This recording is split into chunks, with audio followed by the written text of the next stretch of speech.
What's going on, Trap House? It's another bright and sunny day on the internet, and we are back with another episode of the Citizen Hush podcast. Now, I get a lot of guest requests from people asking for different types of folks to come onto the show. And I'm actually backlogged by about 10 different people. But tonight's guest is by far the most requested person I've had in the last month. And as most of you know, I like to do introductions on each episode where I do a long, elaborate description. But tonight's guest is a little bit different. Tonight, we've got Javier Mackey. Javi is the creator of the YouTube channel Looking Over Strange Terrain. He's a family man and served in 3rd Special Forces Group as a Green Beret. And instead of doing a long, elaborate introduction, I'm going to introduce Javi with other people's words. Now, when folks found out we were going to do this together, we tweeted it out that we were going to do this show together, man. I received 33 messages within the first hour of that tweet. Wow. of people going crazy about you coming onto the podcast. And so here are some of the things that people had to say about Javi. Javi is the best man I've ever known. Javi is a hero. He's too humble to write a book, but his story is one of the most inspiring I've ever heard. Please convince him to write a book. Javi is a giant who walks among men, likely the most genuine human being I've ever met. So that's kind of where the bar is for tonight's guest. Dude. And I'm going to do my best to keep up, but really my goal is to talk as little as possible and let you do all the talking, my man. Oh, this sucks, dude. Those are some big shoes to fill, man. I'm going to be honest with you. I don't think it's deserving, but we can go on. So, You're just reinforcing the comment about humility right there. Well, I don't even know what to say, man. It's like I can get on here and be like, "Yeah, damn right." You better, hey, who out of the 3,000 followers only got 33, hits on that? Come on, you guys got to step it up, And so, but at the end of the day, man, no, I'm very grateful for every comment. I like to get a copy of those so I can, if I don't know if they're too private they don't want to know, disclose who they were. I just like to send, individual thank yous out to those people. And I really appreciate it. It's a great opportunity to be on your show. I love your podcast name and your Twitter handle. Thank you. I like, if you want to talk about that offhand, I'll love to pick your brain on that. Yeah, we can do that after the show. The show's about you, though. Oh, yeah. I am terribly sorry if you've for following me. No, dude, it's great, man. I listened to your podcast over the last week, and dude, it's fun. It's a good time. Especially with Brink on, Red, Braxton. They all gave some really good perspectives on things they're going through in life and how they see things. And I just want to, I guess it's my turn, Yeah. It's my turn. And we're making the goon circle, the circle jerk. And, Yeah, we're just building on the mythology. Yeah. So probably a misconception folks have about my show is like I only bring on military guys or former military guys, and like I'm not a veteran or anything. Like for me, I just find it, like most civilians, I find it interesting, but also like I'm more interested in the people behind the stories, and that's what's interesting to me, bringing folks on and talking through that, and then also like showing that they're real people, like that Red has a funny voice. Things like that. So that's what I want to spend a good amount of this time about, just like learning more about you, your life, what you care about, things like that. So I guess a logical starting place would be I'd love to know like what growing up was like for you. Like what was your path like? Yeah, so I grew up in the Bay Area of California. I was born and raised in the San Francisco Bay Area. We moved to a place called East Bay or Pittsburgh, and it's like a small. U.S. Steel has a steel mill there, and that's where my grandfather worked for a number of years, close to 40 years. He worked there at a steel mill, pouring steel. Uh, he and my grandmother had 8 kids. My mom was one of them. Pittsburgh is not San Francisco or Oakland. It's not a big thriving town at the time. It's a small community, and my grandpa was well liked in the area. He was known by everybody, mainly probably because he was a loan shark, and so and yeah, he did what he had to do to raise his family. My mom left Pittsburgh to move to the city in San Francisco. She met my dad. They had me. They later split up after we had my brother. Uh, we moved back to Pittsburgh, and that's where I grew up until I was about a teenager. There, I did a lot of. I grew up in the ghetto there. It wasn't. It wasn't the. It, I didn't have. I was happy. I'll be honest with you. My mom provided for me. I had a roof over my head. I didn't realize that we're in the situation that we're in because I didn't know any better. I thought everybody lived the same type of life we lived, And then as I got older, we started facing the same challenges that all kids that live in that situation kind of face. And thankfully, my mom met my stepdad, and my stepdad pulled us out of that situation. And we ended up moving into Stockton, California, where I grew up as a teenager with a father in my life. And he happened to be in the military. My uncles happened to be in the military. My stepfather actually served in Vietnam with my mom's brothers. And that being said, I always wanted to be like my uncles. I thought it was always the military was like always the next step for me. About when I was 12, 13 years old, my mom kind of like one day was like, "Hey, you need to go find God," and she sent me out, and I was like, "All right." So I walked down the street, walked into a church. I didn't know much about what's going on. And I kept going back because I had kids that a lot of the kids that I went to church with were in my class at school, and I didn't think much of it. And so I ended up joining the Church of Jesus Christ of Latter-day Saints after I graduated at 18. At 19, I wanted to go on a mission. So I went on the mission for the church, did that for 2 years. My high school life was your typical, I played sports. I played baseball, basketball, and then during the football season, I only played one season of football. I didn't like it too much. I didn't like playing it too much. It was just like, I just felt I was around a bunch of guys who wanted to be aggressive for no reason. It just wasn't my thing. I liked the physical aspect, but I mean, it just wasn't my thing. And I was good, but it didn't pique my interest. But every football season I was in the marching band. So it's like the quite opposite, right? But marching band, I had I had the opportunity to be in the structure. You played tuba, right? Yeah, I played the tuba, man. I played that thing loud and proud. That's the funkiest instrument. Funkiest instrument known to man. Yeah. My band director had a big influence on me.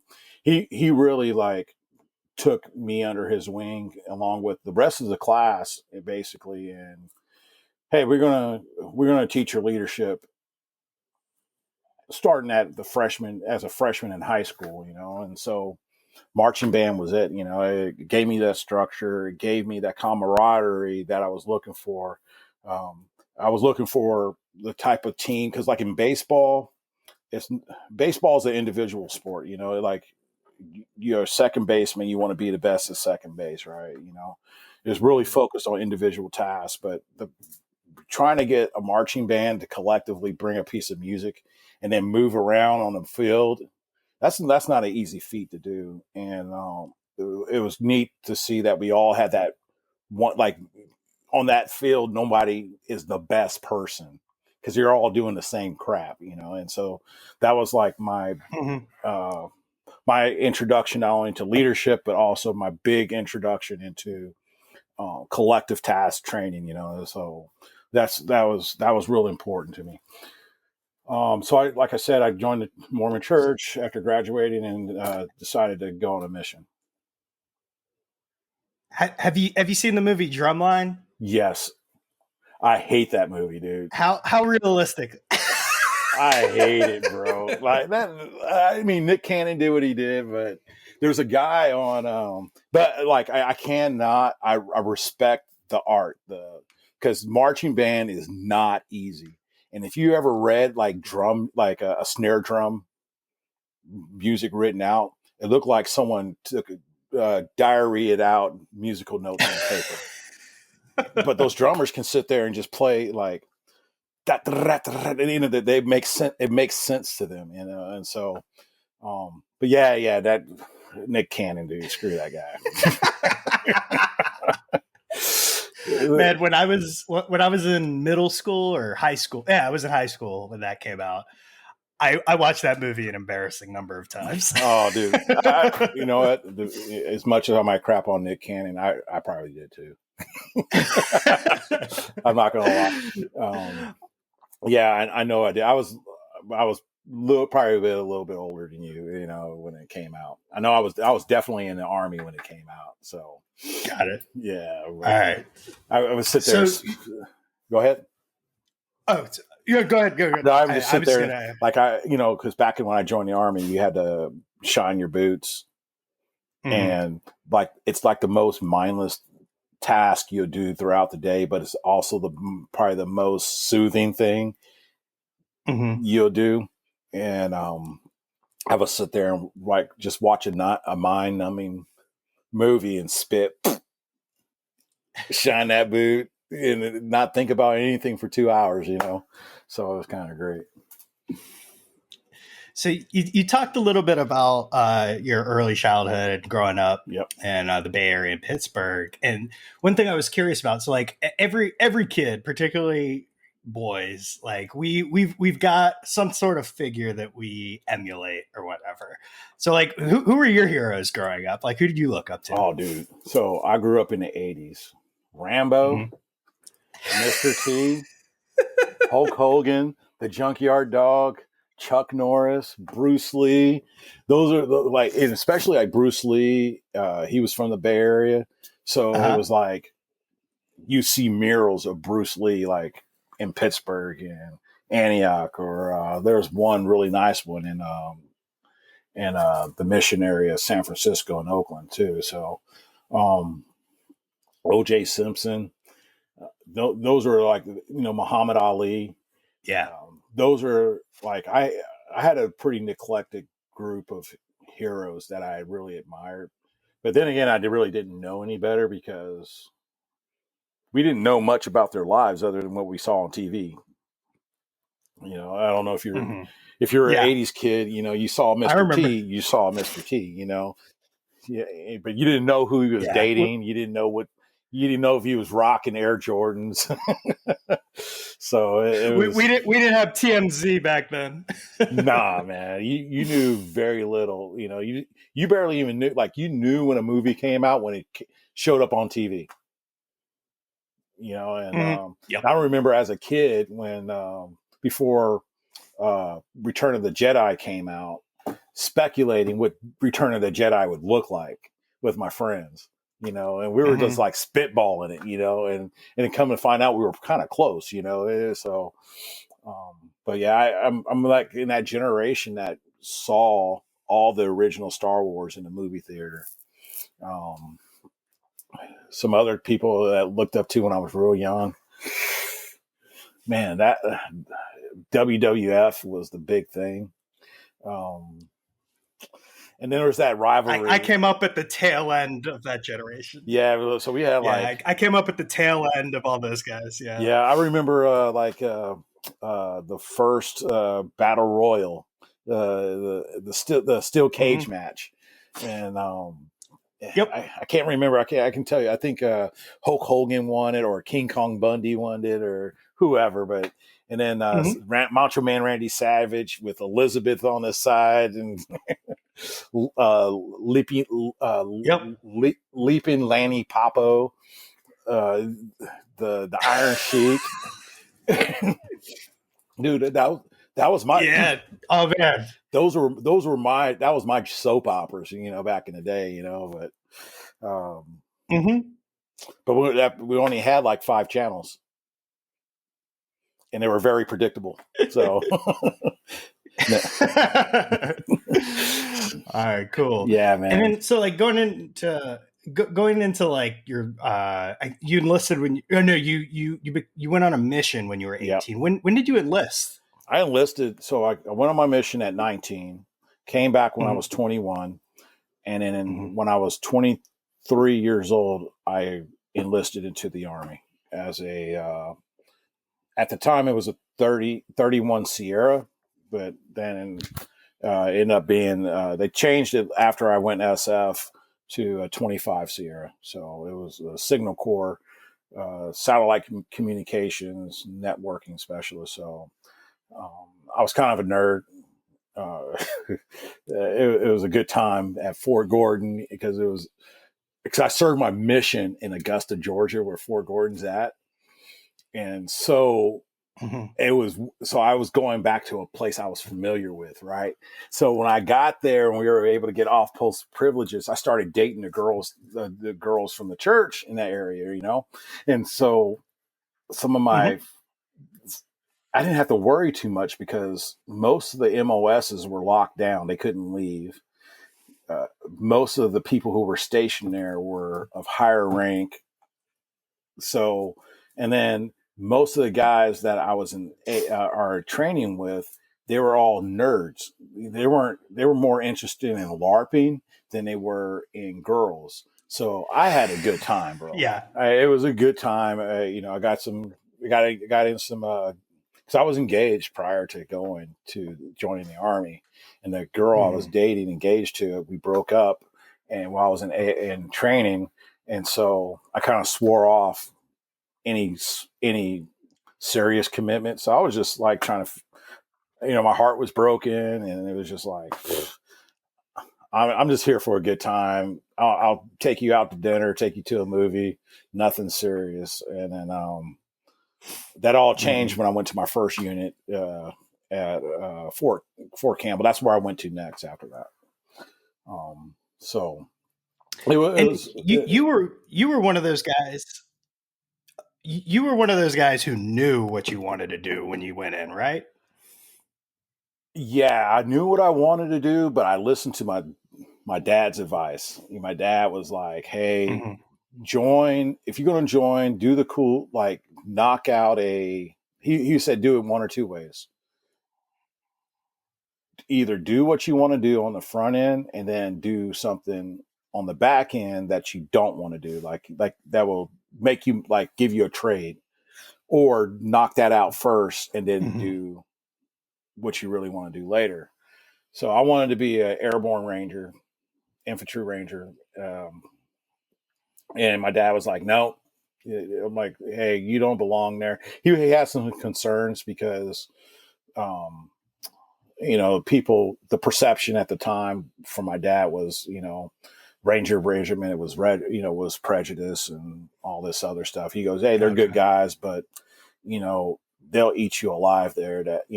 I'm like, "All right, Dad, whatever." And I listened to his advice, went through the Signal Corps, and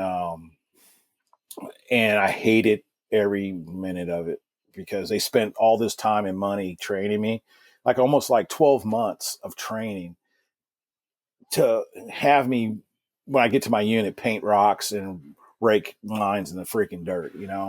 So I was not happy at all being in the Army, being in that situation. And this is about the time I met my wife, and we were engaged to get married. We got married. I was like, "Hey, I want to go with special forces."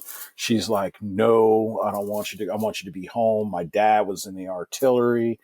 He was gone all the time. "If you're special forces, I'll never see you." And I'm like, "All right." So I go, well, in my head, I was like, "All right, I'm gonna do my 6 years and get out." And then we were stationed. We PCS or got stationed to at Fort Bragg, and about 11 months later after that, man, I'm in one of my guys' rooms. We're sitting there, spit shining boots. And that's when we saw the planes, crash into the towers. And that's when I was like, all right, I know I'm a signal guy, but now we're going to war, there's my opportunity to actually go see some combat. Because the only other veterans that we had were either guys who went to Kosovo or guys who were in Desert Storm. And the guys who were in Desert Storm were more than likely getting out pretty soon. And the guys who are in Kosovo, they're, young, like they got lucky enough to be in a unit, and they were only a few age groups of, peer groups ahead of me. So it was like, nobody knew what was going on. We're still throwing on face paint. We're still marching in formations and calling off cadence, this whole 9 yards. And 9/11 happened, and all that kind of changed. And I remember, What was that like? I was excited because I thought the 82nd Airborne, the nation's premier airborne unit, was going to be the guys that jump into combat and to go fight whoever it was that, ran their planes into our, attacked our country. And we got stood down. And I remember the day we were in the motor pool, putting our stuff away. My wife hadn't seen me, and she hadn't seen me in like 3 or 4 days. And she said, and I hadn't talked to her, because we had to leave our cell phones in the barracks and all this other stuff. And I remember nothing was going on post, except we were all getting our stuff and putting it away. We were getting accountability, cleaning it up and putting it away. And it was about noonish when we heard the turbines on the engines at the Pope Airfield start spinning. And you hear that C-17 start revving up, and then you saw that C-17 take off. We didn't know if anybody was in that bird, but I remember that day, cars that were driving on the road stopped what they were doing and got like soldiers were getting out and saluting that plane going up, because I believe I'm willing to bet it was one of the first planes that was off the ground going towards wherever they were going to go fight, whoever they were going to fight. That was unknown to us at the time. It was I was excited, but then I was disappointed that the Army kind of let me down, and I looked up at the birds, and I was talking to my platoon sergeant, and I was like, who do you think is on that bird? And he was like, it's probably Special Forces and the Task Force Delta guys. And I'm like, either or. I was like, I think I'm gonna go to selection. And he was like, and he said to me, he straight up said, if you go, don't come back. And what he was saying was, if you break ranks from this unit, you don't have a job if you don't make it. And I found out after I got selected why he said that. It's because he had gone through the Q Court. He had went through selection, had gotten selected, but because of family, he dropped out and never went back to pursue it. And so he understood that you have to be all in. Like he was after he come back, he was like, dude, I wanted you to make it because I know this is what you wanted. I wanted you to make it. I said what I said so that you had that motivation to not come back. And I was like, all right, and I did. And he was happy for me. Unfortunately, that he died about 10 years later in a motorcycle accident on the 4th of July. Sergeant, he was my platoon sergeant, first class Stanley Cooper. And I'll never forget that guy because he was a really he was a great NCO. And he taught us a lot. He was a great mentor. He taught us a lot about leadership. And even though we had like a little crappy MOS that most of us didn't like, he made that MOS, he made it fun being in that MOS and having that job.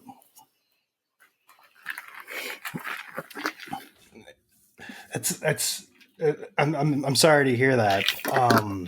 What you mentioned something that's came up multiple times in conversations these last, actually feels like very recently, is like what makes a good NCO. And like, because I'm a civilian and most of my listeners are also civilians, like let's extrapolate that one layer Yes. higher and talk about like what makes a good leader. That was so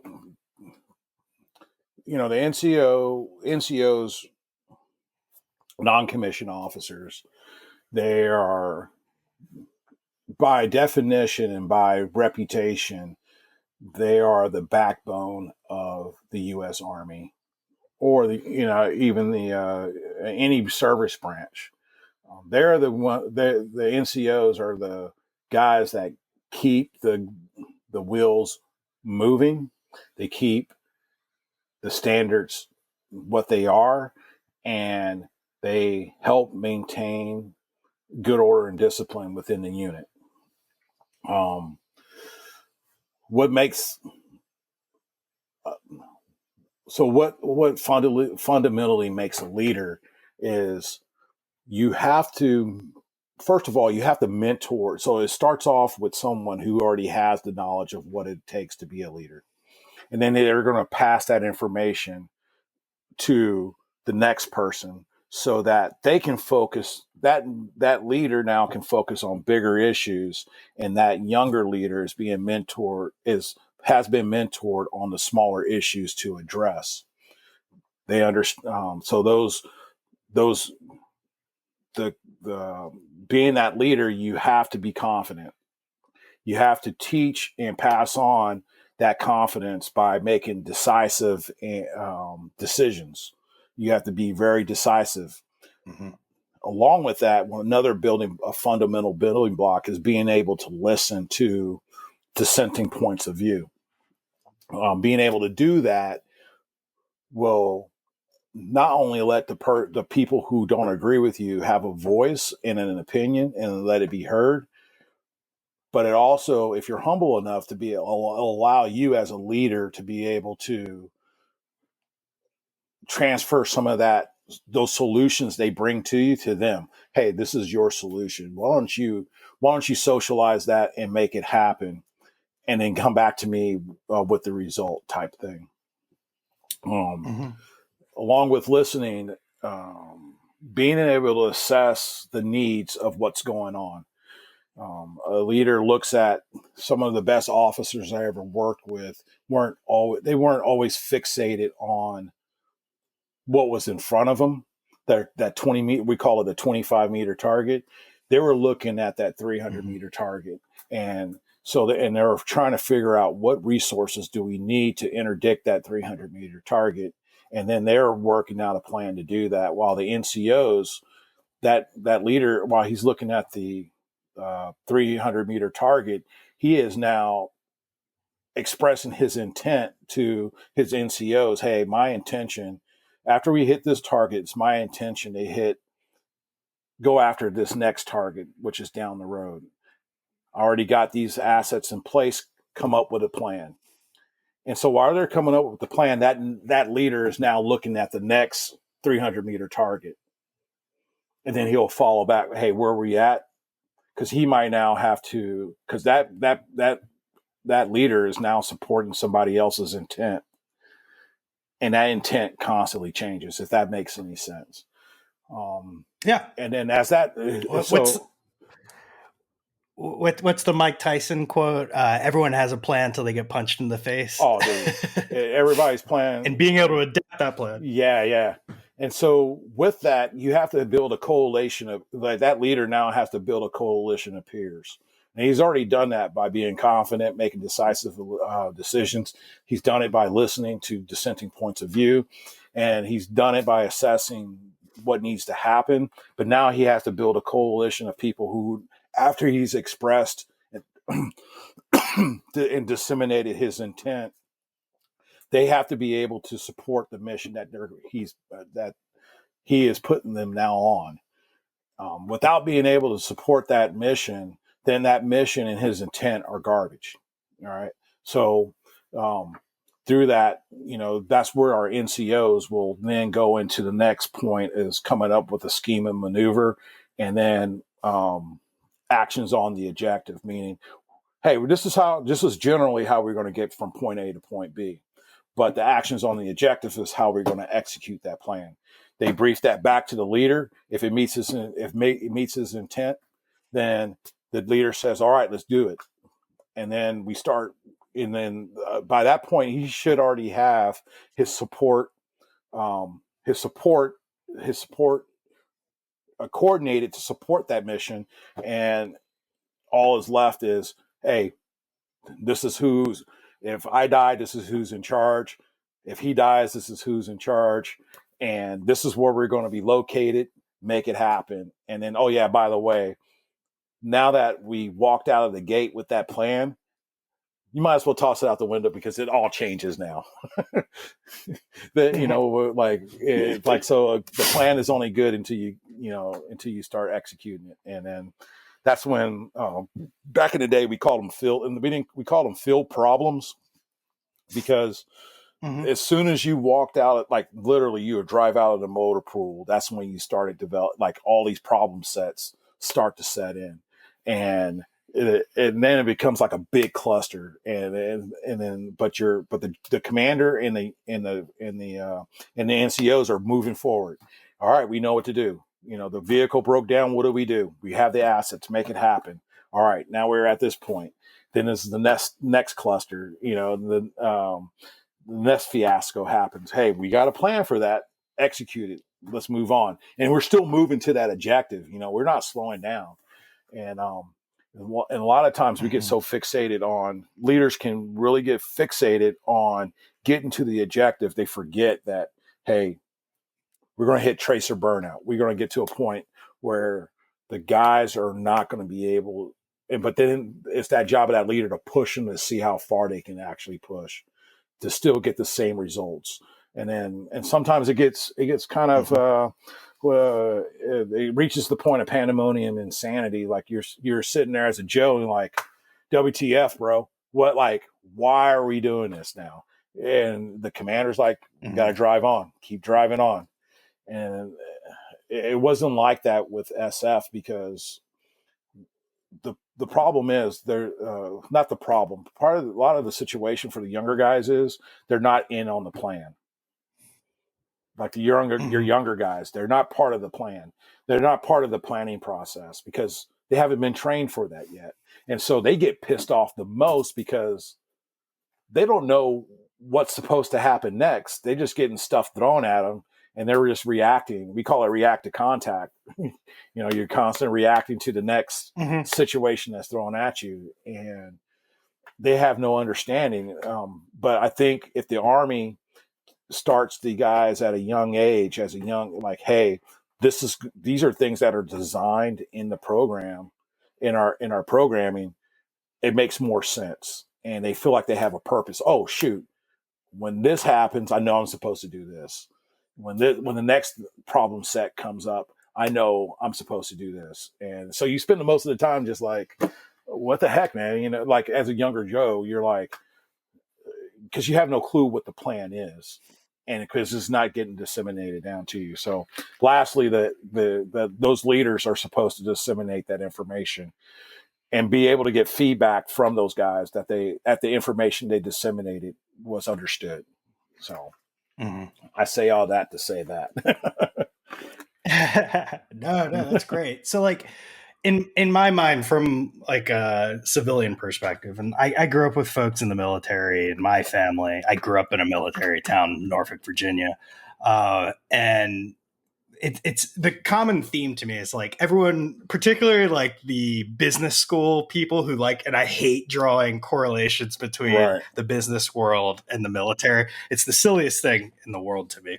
But like a common thread that I've noticed is like leadership, and also from my own experience too, is like leadership is it's not just this monolithic playbook that you run. It's being able to be dynamic, respond to adversity. And then you also have a human component too, like taking care of your people, making sure they're informed to a point where they're not going to paralyze themselves because they have too much information, but they understand the why behind of what they're doing. Right. And that's something I see from like the civilian side. And then like you touched on a lot of stuff too, of like being able to connect the dots beyond just the immediate objective. What's the objective 2 steps out? Right. That's really good. Yeah, because we call it commander's intent in the military, but it's not your immediate commander; it's 2 levels higher. So we're understanding what the general is, what his intent is, and then that's further broken down to a supporting effort that supports what the general wants to get to his objective. And it wasn't until I was like halfway through the Q course where that's where it clicked. I was like, you mean to tell me I have to, like, I know what my mission is, but your intent, that's all I need for the most part? And like, I got it. And once that clicked, man, everything else kind of just like made sense, just like, all right, I understand what the intent is here. All right, let's drive on, and this happened. All right, so what's in our bag of tricks? All right, we got those SOPs. We developed those team building exercises. We got those repetitions in, and that's how we were able to overcome those obstacles, and it's as a civilian now, on the civilian and being in the civilian sector, man, it's really, I sit back and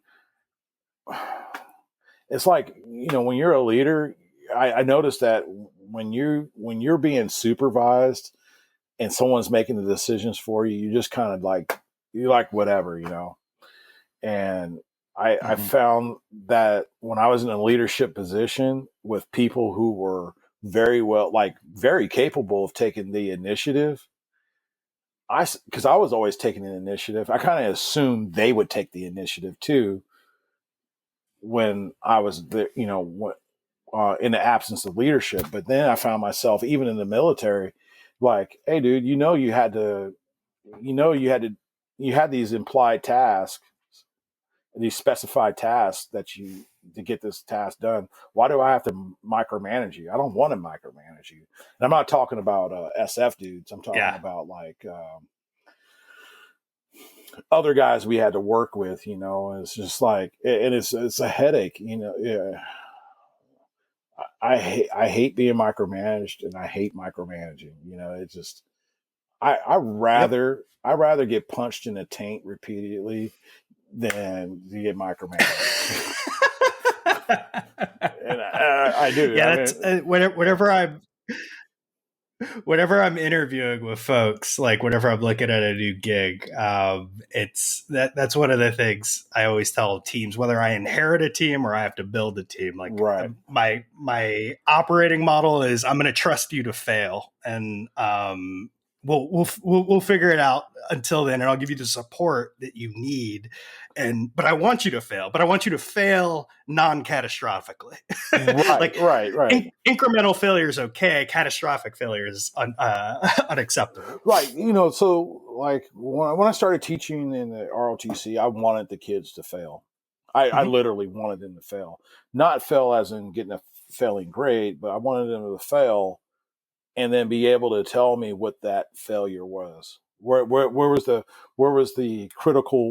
point of failure? Identify that for me. And if you can identify that for me, what do you think? Tell me what you think another solution could have been. I had this one cadet, not realizing she had just went to basic training that summer. So we're starting a fall semester, and she comes up to me and she's like, "Hey, Sergeant, I need X, Y, and Z." I'm like, "Okay, go get it then." It was something really simple that she really didn't have to come to me to get, but she did anyway. And then like the next day she came to me for another thing, and I was like, and finally, like after like a week of this, I'm like, "Hey, do you have like a developmental issue? Like, are you slow? Are you retarded or something? And I was sincere about it, dude. Do you follow Citizen Hush on Twitter? I'm like, because in my head I see her like licking a windscreen, just like not a window, but the screen, just. And I'm like, I go, all right, stop. And I was like, time out, take a knee. Like, hey, just come in my office, sit down, leave the door open. What's your deal? Tell me about yourself. And come to find out, she just got out of basic training. Like, she graduated basic training, and then she's back in college as a reservist, and I'm like, okay, so you're used to somebody telling you what to do all the time. Got it. And then I broke it down to her like, hey, I'm gonna give you my intent. I'm gonna give you because I was paired with an officer, right? And I go, hey, the major so and so, his intent is X, Y, and Z. I want you to write me a paper on what you think and I explained to her what a specified and implied task was. After explaining that, I want you to write down for me, what do you think those specified and implied tasks are? And it doesn't have to be long. It can be a couple hundred words. It doesn't matter. That's your assignment.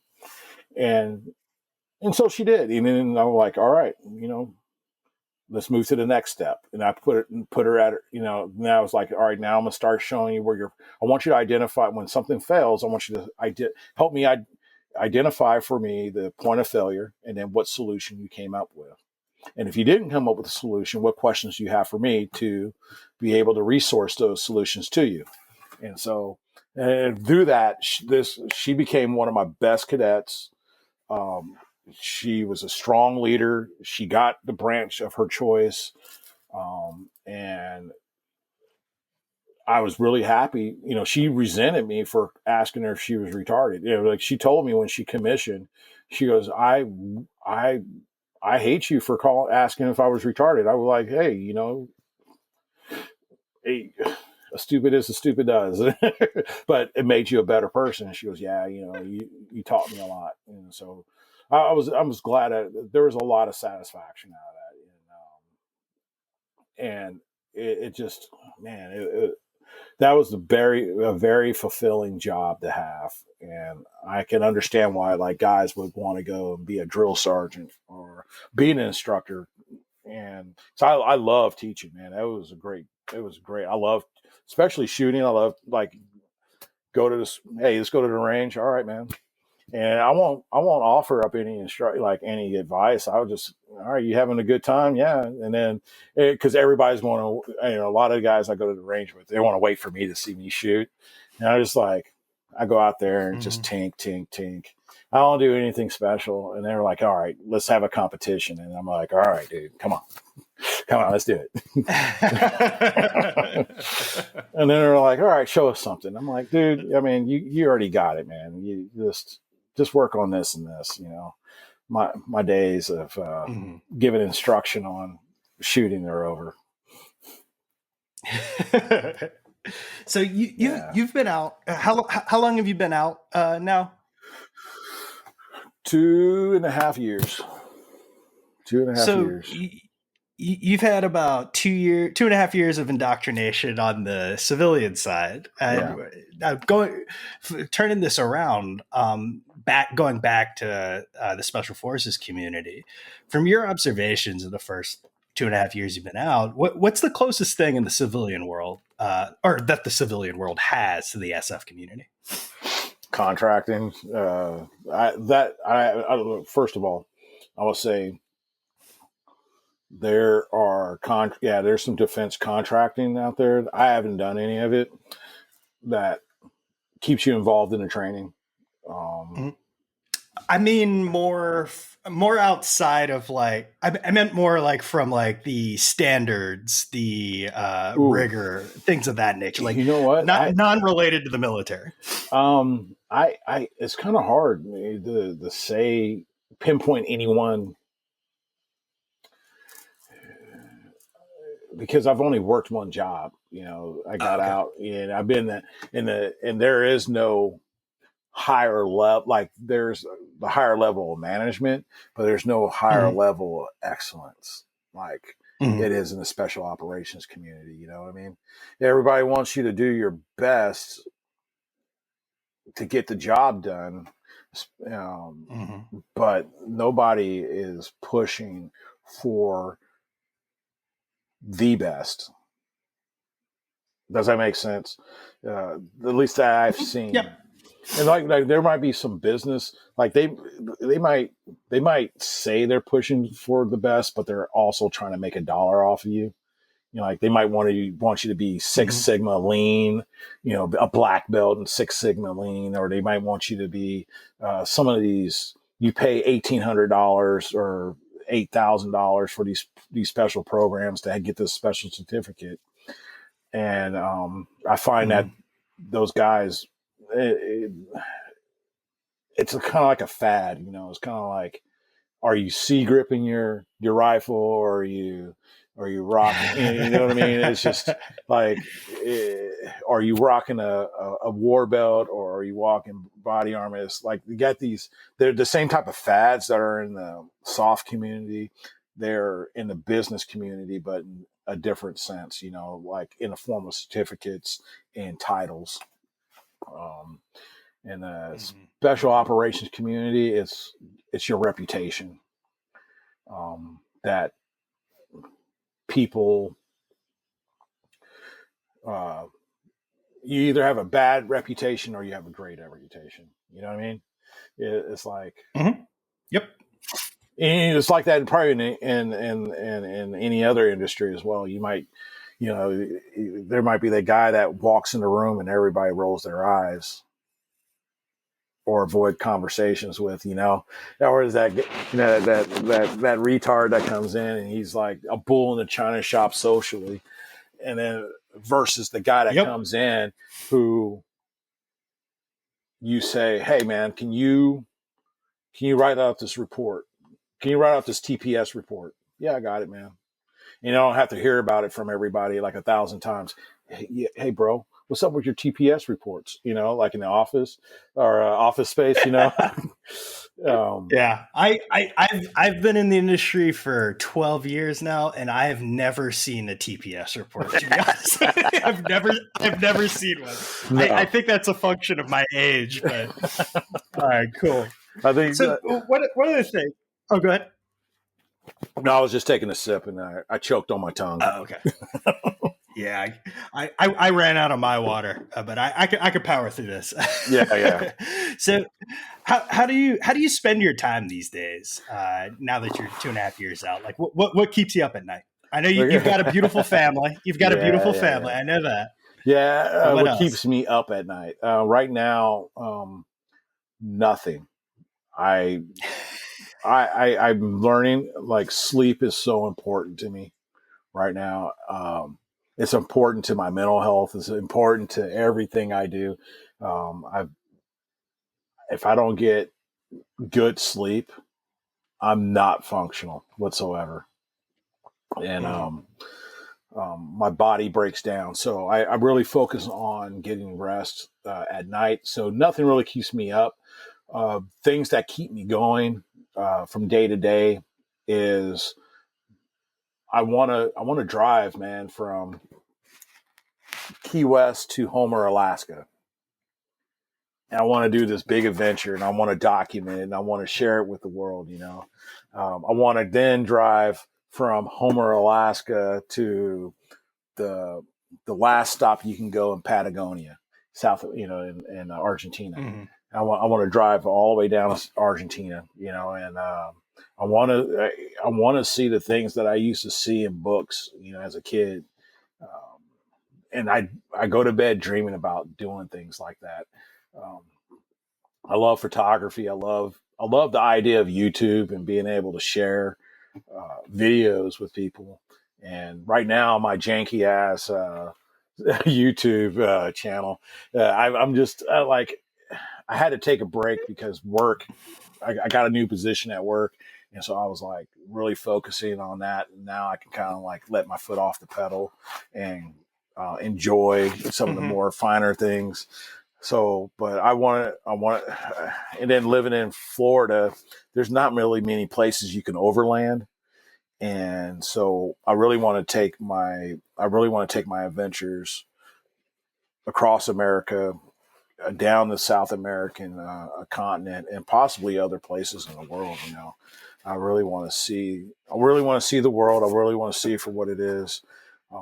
I've taken, so the things I want to do is like travel I've already traveled to Iceland, Peru, Ireland, India, and a few other places. Puerto Rico, we've done some hiking there. We did some driving, and we overland the whole island of Ireland and Iceland, and that was a great time. You know, Iceland, we camped. We were kind of fancy dancy in Ireland. We just went from like Airbnb to Airbnb, but they didn't have too many camping spots. But you can do that there. Ireland is a very beautiful country. Iceland's a very beautiful country. But I like to go do a safari, like a no crap safari in Africa. And not like a touristy safari, but like I really want to find somebody in Africa and just be like, hey, dude, let's hang out. Let's go out in the bush and let's camp. Let's do it for real. And because I've heard a lot of cool things about Africa, and I definitely want to like to go there. But the next thing on our plate right now is like, I really want to take my wife to finish off our Iceland trip. I want to go to Norway, Sweden, and Denmark. And take do some traveling there and see those sites there. So that's what, if anything that occupies my mind the most is traveling and getting out and seeing the world. So, and then sharing nice, yeah. Because my kids, I definitely wanted my kids to have those experiences. And we're not rich by any means. Like we're not. Sure. Yeah, we save up like. Right now we're saving up for that big trip, that next big adventure.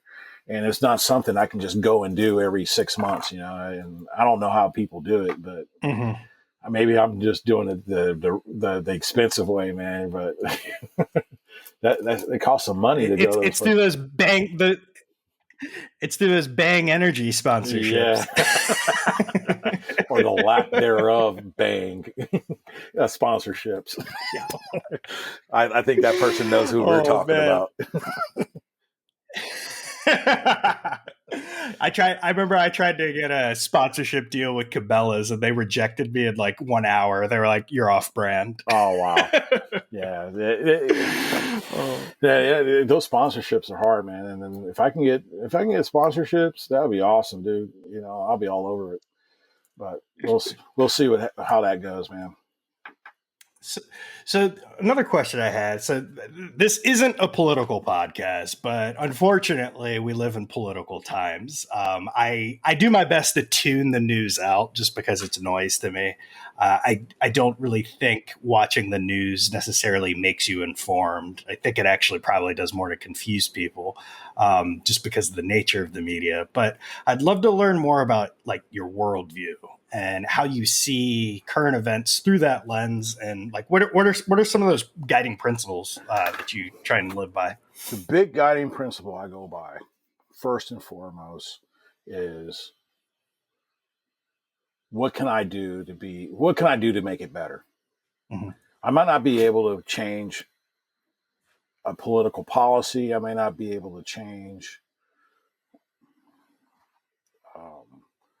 your mind, but I feel like I can change what's in front of me by being the best version of myself. Now, if you read any of my tweets, I know you have, but yeah, the things I write about are things that I'm thinking about and I care about the most. It's important. I love America. I love its values. I love the fact that we have a left and right side of issues. I like the fact that we don't have to agree upon things. But the thing that pisses me off the most is when people try to destroy the harmony that can actually exist amongst us. So I lean right. I'm not opposed of things left. I'm all for people to live their lives and be happy. I'm all for free market. I'm all for diversity and equality. I'm all for women being able to have the same opportunities I have. I'm a great collection of everything. The problem I have is when people tell me I have to, or they fabricate issues that normal people aren't really worried about. And I'm not saying that everybody, like, I'm not saying that there are, people aren't truly worried about women issues. But what I'm saying is, I think you're making a bigger deal out of what's really going on. I really feel like people are, because of mass media, because of social media, you got way too many hold on. You got a lot of voices screaming. I don't want to say you have too many, because everybody has that right to speak. But what I'm saying is there's too many, you have to now start learning to filter out the noise. We're on this podcast. We're having fun with it. We're going to ask, we're answering questions. You're getting, I can sit here and be like, I can be very, very, what do you call it? Unproductive by talking crap about the left or talking crap about the right or whatever. What can we do what's important to you? I think Lafayette, he and I are like, we're on that same sine wave, and we put a lot of thought. He puts a lot of thought. Lafayette Lee puts a lot of thought in his thoughts, and I do so. But his is like, I think he's really succinct in expressing, and I do it in my own way. It's my tweet because there's a lot of misspellings and dangling participles, and my grammar sucks. I got these big fat fingers. I'm sitting there trying to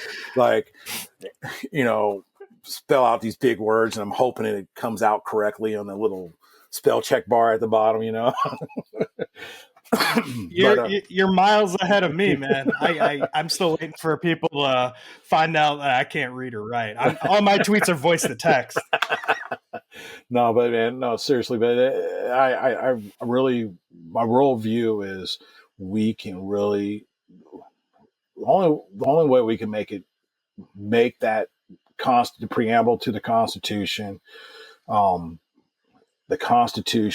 what the vision of our forefathers come to be, is if we come together and make the world a better place. Like, I honestly feel that our forefathers, when they wrote the Constitution, they weren't thinking about the next day. Like, they weren't thinking, if it was written on a Friday, they weren't thinking about, all right, this is going to be good for us on Saturday.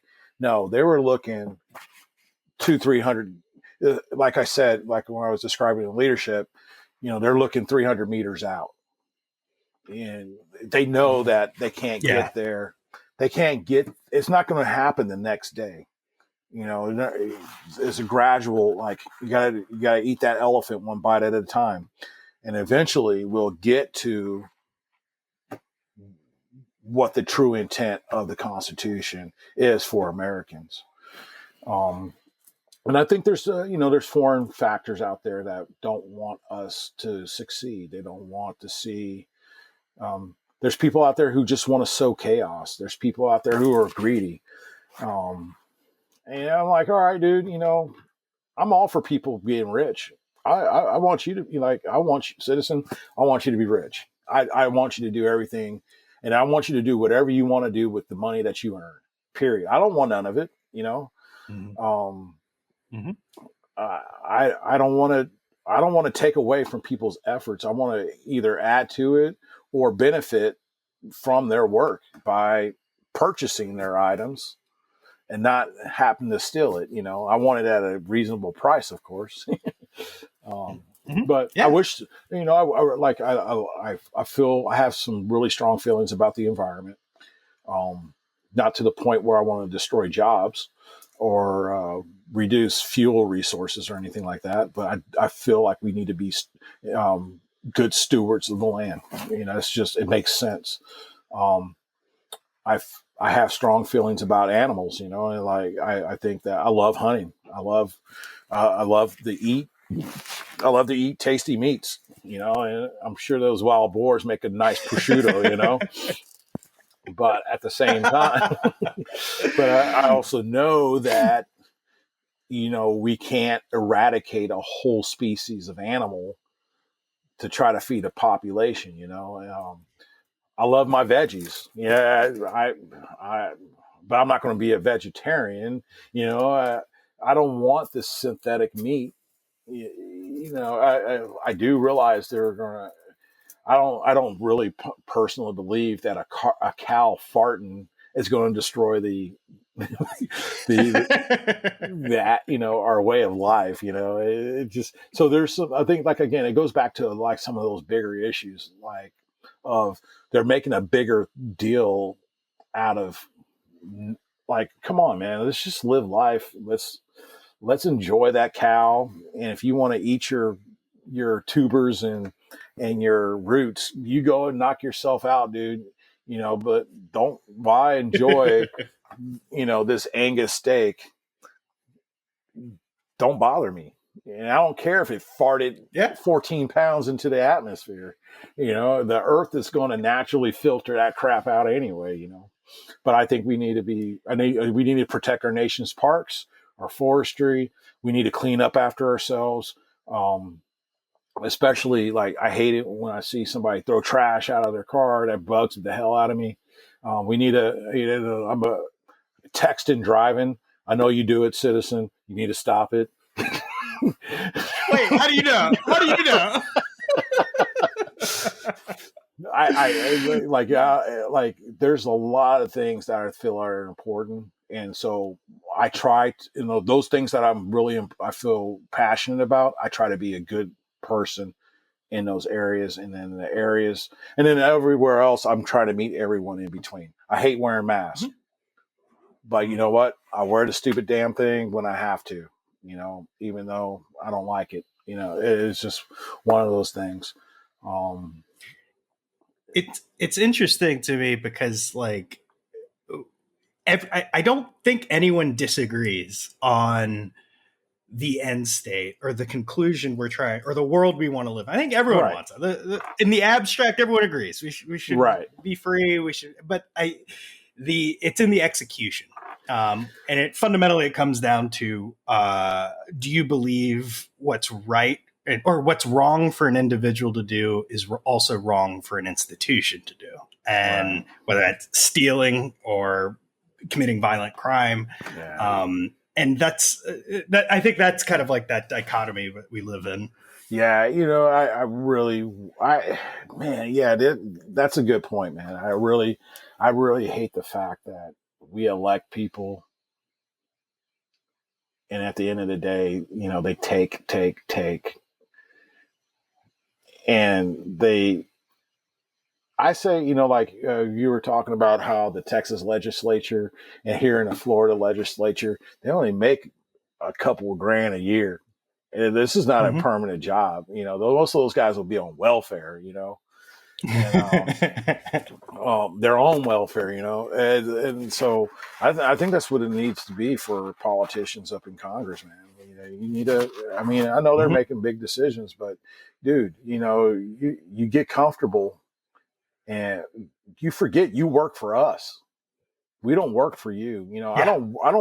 I don't pay 18% in taxes just so that you can invest in all these contracts that you're about to award and these laws so that, yeah, they're creating jobs, but dude, at the end of the day, you're getting rich off the very things that you're putting into legislation.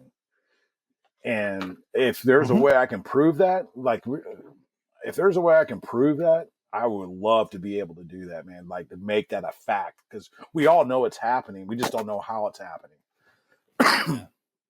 So that's why I totally agree. That's why we need to have an honest man like Joe Kent run for Congress. Shout out to Joe Kent. There you go. I love that guy. All right, that's enough politics. That's enough politics to last me a year. I'm good. All right. All right. Going on to some more. Oh man, you're talking to a Texan. That made me happy. All right, we've got we touched a little bit on leadership, and we talked about it on the civilian side, and like also from your experience in the military. One thing I'd be curious to learn is from your perspective, what were some of the hardest lessons you had to learn as a leader? Ooh. That I was a weak leader. Interesting. Could you elaborate on that? I didn't have a lot of like the first leadership roles I was in the beginning. I didn't know what I was doing. It's like I hit the stupid button the moment they said, "Hey, Mackey, you're in charge." And I was like, what? And I was taught. I felt like I had the confidence, but I realized that I should have been providing direction. I was just doing the work that somebody else should have been doing, so I can focus on other things. I'm not going to lie. I'm not going to my first couple times in leadership, I was a FUD, and it took. But I'm glad I had those experiences, because those points of failure, I had to sit back. I would go home and I kept a journal. Today I did this. It was stupid, and then, all right, tomorrow, I'm sitting there. All right, I learned what I did yesterday. I was a FUD. All right, I'm going to try to fix this and move on. And then I hit my next point of failure. But what was happening, I was gradually getting better, because I kept a journal, man. I was just like, for whatever reason, I journaled my successes and my failures, where I was at, what was I thinking, why was I thinking this would work, what did I see at the time, and I just let it evolve. And then I'm not going to tell you that I became the go-to for a lot of things, but at the end of the day, I built that competence, and with that competence, I built trust with those I worked with. And with that trust, I was given more responsibility, and I was, hold on. I can't. It sounds like it might be raining outside. It is kind of loud. It sounds like gunshots. That's what I was stopping. No, but we had hail last night. It sounded like that. Oh, yeah. So I actually, man, I had to learn. It wasn't like it didn't come easy in the military, especially in the soft world, because you're dealing with a bunch of type A personalities, dealing with a bunch of guys who, will tell you to shut up in a heartbeat. And I had to learn to take control of the room when I walked in. And I just had to let it happen, and then I had to let things happen and then learn to deal with the consequences, whether it be good or bad. And so over time, the learning curve was high. The mistake to doing the right thing ratio was lowered, and then we were finally flatlined where I was like, all right, I need to challenge myself. I need to make sure I'm getting too comfortable. I'm getting complacent, and I'm not, missing little things that I shouldn't be missing at this point. And so I needed to get better. So that's when I started going back to school, getting my education, and I actually got my education in leadership development. So I'm not really sure if I'm really good at it, but I believe in you, I can talk a good game, Nah, man, just from the hour and 10 minutes we've spent on here and the things I've heard about you, I got no doubts. Yeah. It's interesting too. I was actually shocked by your response, but as you elaborated a little bit more, like thinking back on my own experience, also like whenever I'm putting up one of my people up for promotion, and they're going to be in charge of a smaller unit of engineers or whatnot. One of the common questions you get from my bosses is always like, are they ready for a leadership role? And like my response is always like, were you ready for a leadership role? Yeah. like oh, that's not what I'm looking for. Like if you are, we made a mistake and we should have hired you up. Like what I'm looking for It's really potential is, yeah, exactly. Do you bring the raw materials that can be formed together to make a nice sandwich? Right. Yeah. And that's the thing, my leaders saw the potential, and they knew that, dude, I'm going to be licking windows for the first couple of weeks in this role, but eventually I'll be washing the lick stains off the window, and I'll be, I'll be repairing the window, or I'll be designing a new window, or I would be taking that window and building a wall in its place, or, I'll eventually evolve from one point to the next. And that's what, good leaders let their dudes fail. But they're sitting there, they have like people who say, well, I want somebody who's ready to pick up a leadership role. Dude, you know what? Like you said, they should have already been hired in the first place. But that person who's looking for somebody to already be a leader is lazy.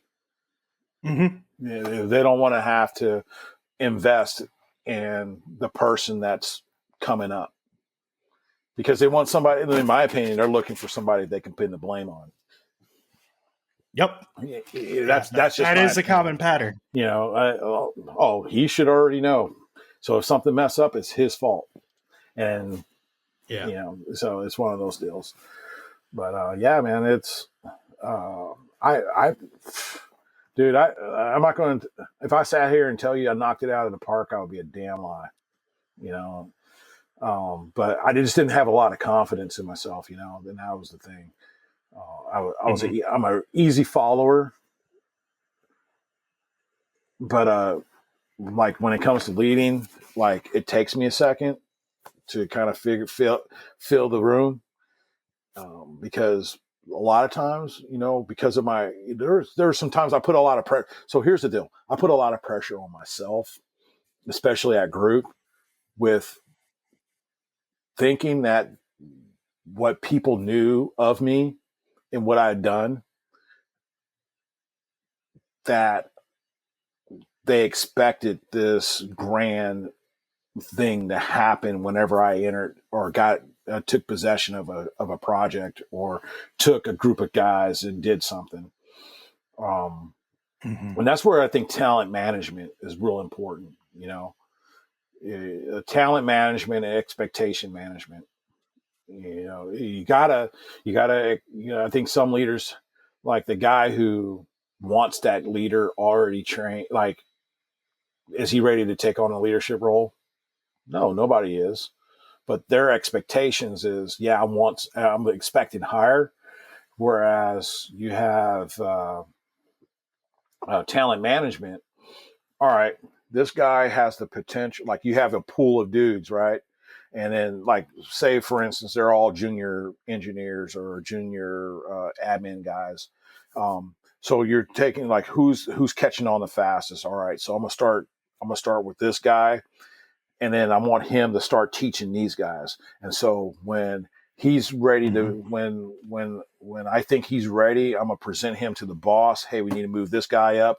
And then I'm already, we've already got that cultivation going down to the next guy, and then the next guy. And then they're mentoring the mentor, like we call it train a trainer. You train the one guy, and then you instill confidence in him by having him go train somebody else, and then have him train a bigger group, and then start managing little smaller projects type thing. And then you can start building these principles of, all right, so what is my talent management going to look like? All right, well, I want this guy to be able to say, for instance, I'm the lead the lead marksman in a group of guys, and I want to pass my knowledge down onto the next guy. Well, I'm going to pass the knowledge down onto all of them, but the guy who retains it the best and then can convey that information onto another group of guys is the guy I want to start grooming to bring up. But I don't want those other guys to think they're not important. So I'm gonna figure out what they're good at. Hey, this guy might be he might be a really good spotter. He might have this spotting down. So I want him to teach a block on spotting, and then I want him to learn trigger pulling from this guy. But then after he learns it, I want him to teach it to somebody else. So now you're building your team so that anybody can answer the question correctly at any given time. Talent management, you can take any, you can manage your talents and manage your expectations. And I had a great team sergeant who was great at it, man. Like, he never asked dudes to do anything that he didn't think they couldn't do, and the team was the best team I ever worked on. It was awesome, because we all had our little, like, we'll be out on a mission and we're getting stuff done that we like to do. I was looking for IEDs. I like looking for things that go boom, and hey, I got one boss right here, and he knew I was always going to find something, So it's about, like, just finding, like, hey, what are you good at, and how does the organization need what you're good at, and if they don't, how can we translate what you have into something that we actually need? And so I think that's a real key in managing. So yeah, that's really interesting. You alluded to something also that, like, what in my world, what we've always referred to as succession planning. So, like, whenever I enter a new team, like, my eyes are wide open, looking for someone who can take my job. Not because I want to gatekeep my job, but because I want, I'm looking for a successor, right, and someone who I can pass my role on to. Because in my mind, like, if someone's taken my job, in the best of worlds, there are screwballs that can be thrown at you. But if someone's taken my job, that, like, a rising tide lifts all boats. Like, that means I've also moved on to something better. So I'm looking for, one of the first things I hone in on is, like, who's showing a natural aptitude for what I'm already doing, and kind of take them under my wing. Yeah, that's definitely important, because I think every leader that I've worked with over the last, like, what I worked with, like, while in the military, brought dudes up with them, and those guys were just as good as he was, and then later on, those guys end up being in that same position and doing the same thing. It wasn't about them; it was about the organization at that point. And I think a lot of people get wrapped up in titles, because the fraternity I belong to, titles are big, bro, and, like, they have these long, elaborate titles, and then, like, dude, do I really have to say all that crap? It's just like, oh my gosh, dude. Mr. Grand Poobah, the third rising sun, blah, blah, blah, blah, whatever the case may be. It's like, dude, no, man. I'm just here. I'm just here for the bad food and horrible jokes, man. That's all I'm here for. Oh man. But yeah, dude. So, what? Go ahead. Oh, go ahead. No. Go ahead. So going on to my next question. So you had a pretty close relationship to Medal of Honor recipient Sergeant Robert Miller, I believe. I wanted to learn a little bit more. So I'm not going to do any intros on who Robbie was, but I'd love to hear from you who he was and what should people know about him and your relationship to him. Robbie was young and adventurous. Yeah, he was. I want to say he was in his early. He was. I forget how old he was when he died. But I remember the first day he walked in. So there was a little bit of hazing when I first got into my first. And when I say hazing, I'm using the word lightly. It was like, hey, it was like, hey, black kid, go buy beer. Like, dude, I don't drink. I try to go buy beer. You go buy beer and whatever. So Robbie comes in and me and my medic. It was my medic and myself and there was a higher ranking dude, and because he was in Ranger Regiment, he was Ranger qualified. They didn't mess with him too much, but me and the medic, they sent us on all the stupid dummy errands and made us do stupid things, and then I did stupid things at the same time. But anyway, so Robbie walks in the door. And it was like this whole big deal. Hey, we're getting the first guy off the street, recruited off the street on our team. Excuse me. His name is Miller, and I'm like, oh, great. Mm-hmm. So we've got somebody else here to catch the heat and I don't have to worry about it, especially he's a young guy. And this kid walks in and it's just like, hey, Robbie, welcome to the team. And me and my buddy Nate, and we're sitting there like, what the what's happening here, dude? We got our crap pushed in for like so long. I went on, and this kid comes in, didn't have to pay any due. Like he didn't have to pay his dues, and I was like, oh my goodness, I hate him already. And we got to know him within a couple hours, and I was like, this kid's all right. It was like you instantly. I wouldn't say fell in love with him, but you instantly was like, I get you, dude. You're awesome. He was like and so he was very into guns. He loved guns. He talked about guns. He spoke, on top of that, he spoke, Spanish, Russian, French, and he learned Pashto and Urdu while he was in Afghanistan. So he spoke 5 different languages.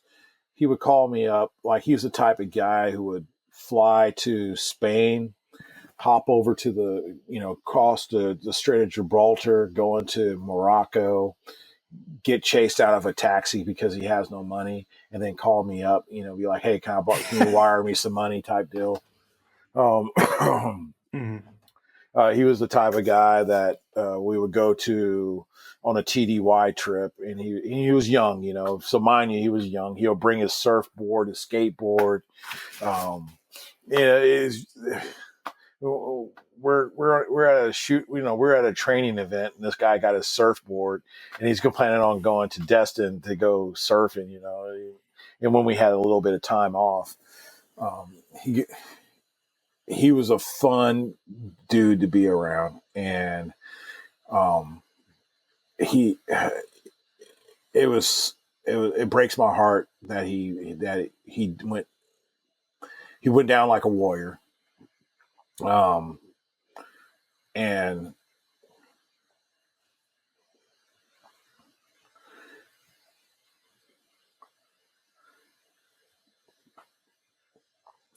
it was one of the single hardest things for me to have to run through gunfire, because instinctively, because our team, our ODA was a family. Like even though I got the guys initially treated me like crap, if I, there was times where I said, hey, I need help with X, Y, and Z without even, like, for instance, the guys on the team, I mentioned, they were like, hey, what are you doing this weekend, huh? I'm like, oh, I'm going to Smith Lake. It's my daughter's birthday. We're just going to have a little picnic.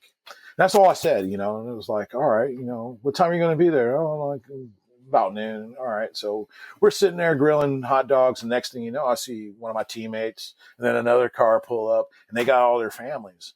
And I'm like, and they brought food, and we're sitting there, with birthday cake. And, now I got my little 3-year-old kid, it was just awesome, just had the team just collated, and we did everything as a team.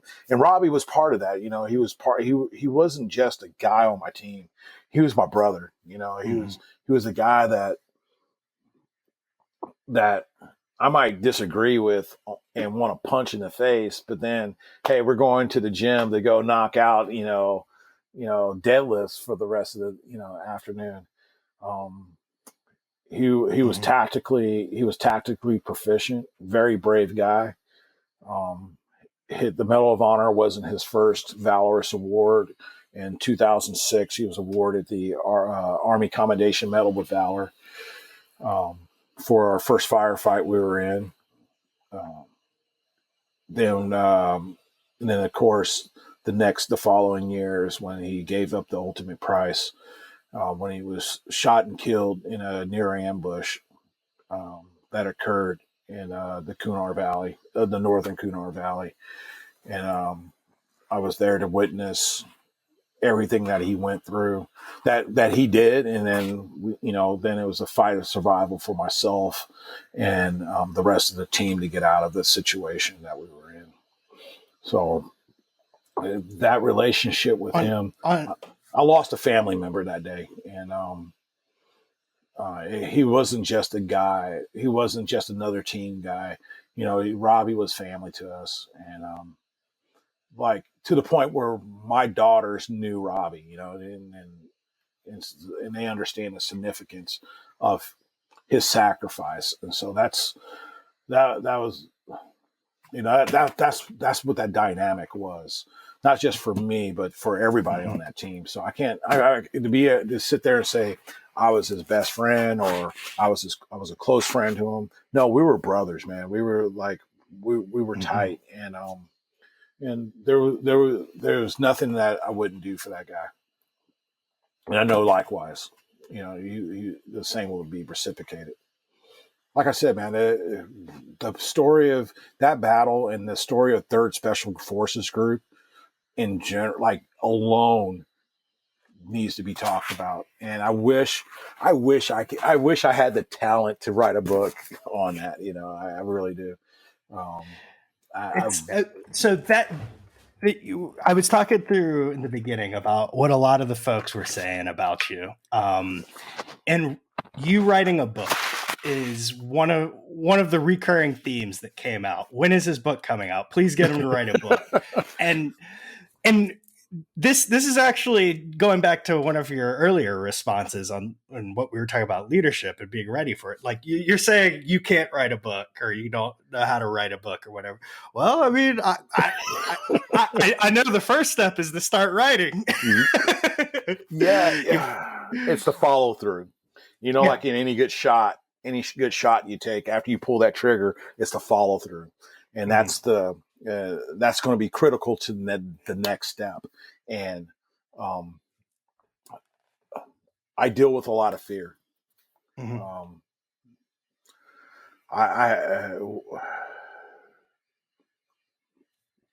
It took a lot for me to go through selection to get the balls up, and it took 9/11 for me to balls up and go to the selection, and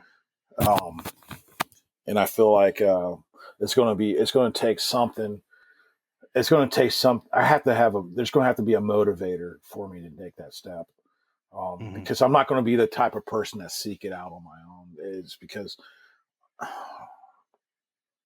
I'm always afraid of failing. And so, the whole open kimono, open flak jacket, I'm afraid, I am definitely afraid of failing. But I failed a lot. I talked a lot about failing and how it makes you a stronger person, makes you a better person.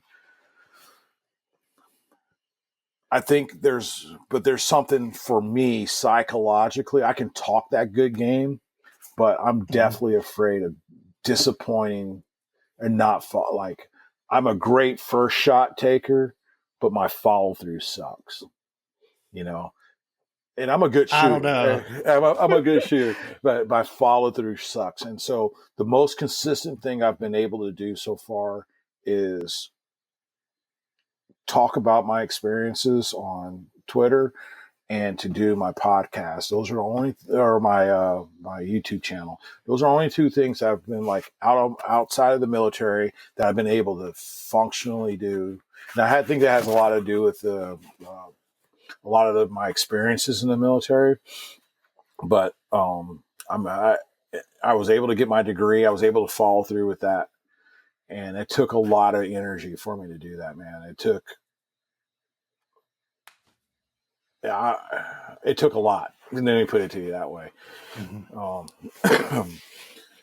But I graduated with honors. I busted my butt, but I got it. I've thought about writing a book several times. I actually started a few times, but I think I really need somebody to sit down with me and help me, because there's a process to writing a book that you just don't start. You can just start writing, but you got to like collate all those ideas together, at some point. Yeah. And that's the point. Like I dart off, like my mind darts off to this idea. And then as I'm typing about that, then I'm like going, and the next thing you know, I'm like, and then what I wrote looks like a Dr. Seuss book, and I'm like, what the hell? why is there Spider-Man in this now? And so, yeah, you've got a lot of folks in your corner, man. And like for me, like the last hour and a half we've been talking, like the research I've done on things you've put out there, different conversations you've had with folks, and like listening more about like your worldview, understanding like how you choose to live your life as a human being, like your beautiful family. I think, what was it? Was that a trip to Harry Potter World on your YouTube channel? I think, or no, it was like a fair or something like that. No, we went to yeah. It was like the Blueberry Festival or the Arts and Crafts Festival, and it was that, and that was just my wife and my. Did my kids go? I don't know. Yeah. I don't think I saw. I probably brought my little curtain climbers. But like the thing I'm getting at is like all these people are in your corner. Like I see it. I see the principled man in front of me, and like regardless of how you're like the fear of failure, like we that's something we all struggle with. But like I just want to tell you that like the decisions you make and how you live your life, like you are honoring his memory, man, and like it's a really powerful thing to see play out. I feel like I'm a Utah. I can't think. I think it was with Red. Imposter syndrome. Is that the term? Dude, when y'all said that, dude, I was out on a walk. So every hour, what I do is I go walk about a mile. At the top of every hour, I try to walk a mile, just for my general health and everything. And I was listening to your interview with Red, and he said that, dude, I literally stopped and I almost started like kind of choking up because that resonated so much with me, because that's what I feel like, it's just like, I know what I did. I know what I did that day. I know other people know what we did. I know, but to me, it was when we were shaking it all out at the end. the idea was we were doing what we're supposed to be doing. You know what I mean? It's just like it was. We we got into a nasty firefight. The odds were stacked against us. Heroic and terrible things happened. We survived. Robbie did it. We're living for him. And you're right. You know, I live my life in memory of him, but not also of him, but of them, the guys I fought next to.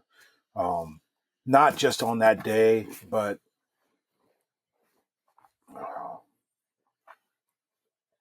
every day after that. Because there's this, when you're in the military, man, it is like, well, when you're like, especially in these specialty units, it's, you know, everybody did the same thing to get to where they're at now. Like, you know, like, hey, you went through selection, you went through the Q course, you graduated, you're on a team, boom. You know, we follow the same path to get to the same spot. And it's a badge I think that's the part of the respect that we have for one another. But then there's the respect that when I look over at, because there's some dudes, man, in third group that has done some awesome stuff, like busting into a room in Iraq, having their weapon snatched, the barrel snatched from them. They quickly transition to a pistol, shoot the guy. The guy doesn't go down and grabs the pistol. And then that guy transitions to a knife to you know what I mean? Like, yeah, dude, that's a Call of Duty kill. You know what I mean? yeah. And then that's not making it up. Yeah. And it's just like, and then in my career, we didn't have any respawns, you know, you got hurt. And, so when those guys, man, you hear those stories about those dudes, and you'll see them, and they carry on as if none of that ever happened. Not a damn thing. You would never know it, you know. And so what's totally awesome about that whole experience, man, is just being able to. I always felt I was walking amongst giants in my unit, man, and I felt like the lowest man on the totem pole, but I was always trying to rise up to where they're at, you know. And like I said, man, I you guys know me, and if you know some of these other guys, you would be like, all right, man, I get it.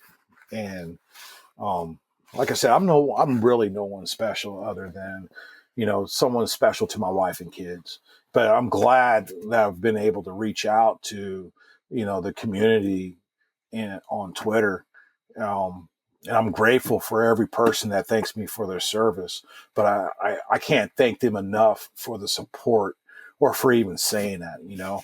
You having me on, you know, I'm really grateful that you have me on your show, man, because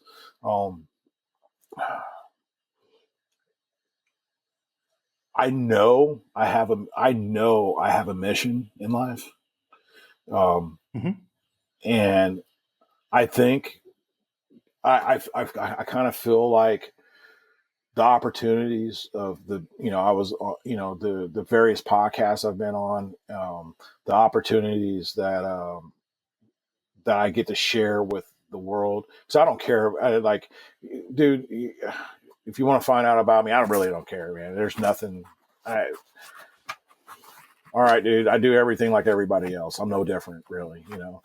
But I really want to bring out the best version, because I think if I bring out the best version of myself, others will bring out in and try to cultivate that. That will just kind of like it'll spring hey, let's just be good people, you know. Yeah, you know, let's be good people. And then one of the, you know, being a Green Beret, part of our mission is within hearts and minds, by, with, and through. And and if I can do that with an Afghan, why can't I do that with my own countrymen? And so that's a really powerful statement. Yeah, if I can, that's a real powerful statement. If I can fight alongside and build this relationship with a guy in Afghanistan that speaks a totally different language, has a totally different religion than me, and love him just as much as I love my own brother, why can't I do that within the own borders of my own country? And so, and we have it good here, man. I'm not going to go on about how good we have it here as Americans, but I don't want people to think that we're the only place that has it good, because you know what? And that there's people in Kyrgyzstan that are perfectly happy living the way they live. And they don't want what America has. We have this idea that the world wants what we have. Yeah, they do, but they're also happy in their lives. It's not like people are living. I don't know if you've seen that movie, Crazy Rich Asians. Yeah. The part where there's a starving American, you better eat all your food because there's American starving, American kids starving, Yeah. I'm not going to lie. I love my country. I think it's a beautiful place. I think it's the best place, the best country in the world, because it's my country. But everybody else feels like their country is just as equally good, So, and I respect that, and I respect anybody who fights under the banner of their beliefs. As long as you keep my countrymen out of it, I don't care. Go fight your jihad. Fight it amongst yourselves. Leave my countrymen alone, and I ask my country to leave the rest of the people alone too.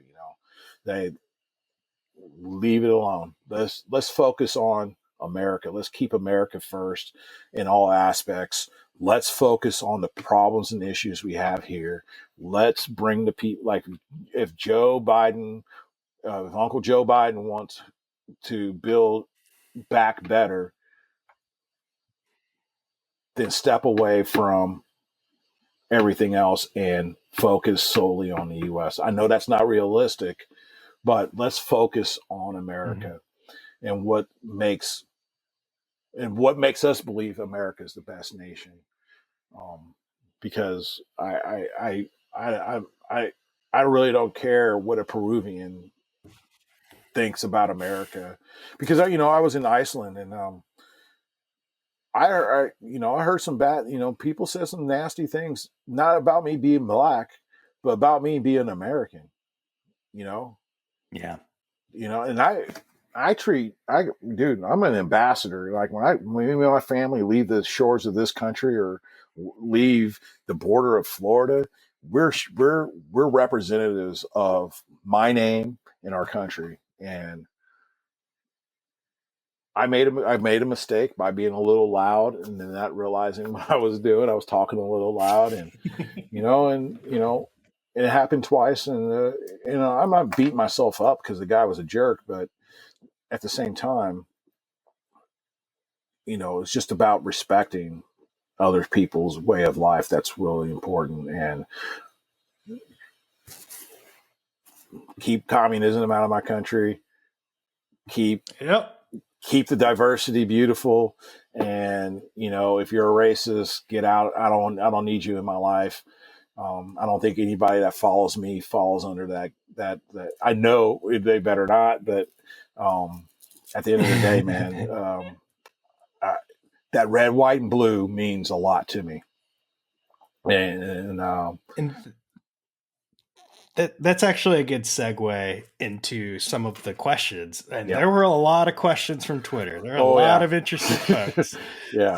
So that's actually a great segue. So I'm glad Yeah. you brought that up. So our friend, who I know we both are mutuals with, Medic Plastic, he wants to know from your perspective, what does being an American mean to you? And if you had an hour to talk to a ninth grade history class, what would you leave them with? What would you tell them their American heritage is?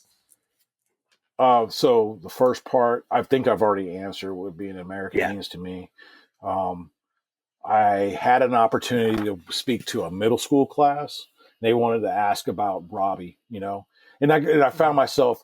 So there we were, no crap, in a far ambush that turned into a near ambush, and we were about to sled. And I was about to get into the graphics of the firefight, Mm-hmm. and I was like, let me talk about Robbie, and Mm-hmm.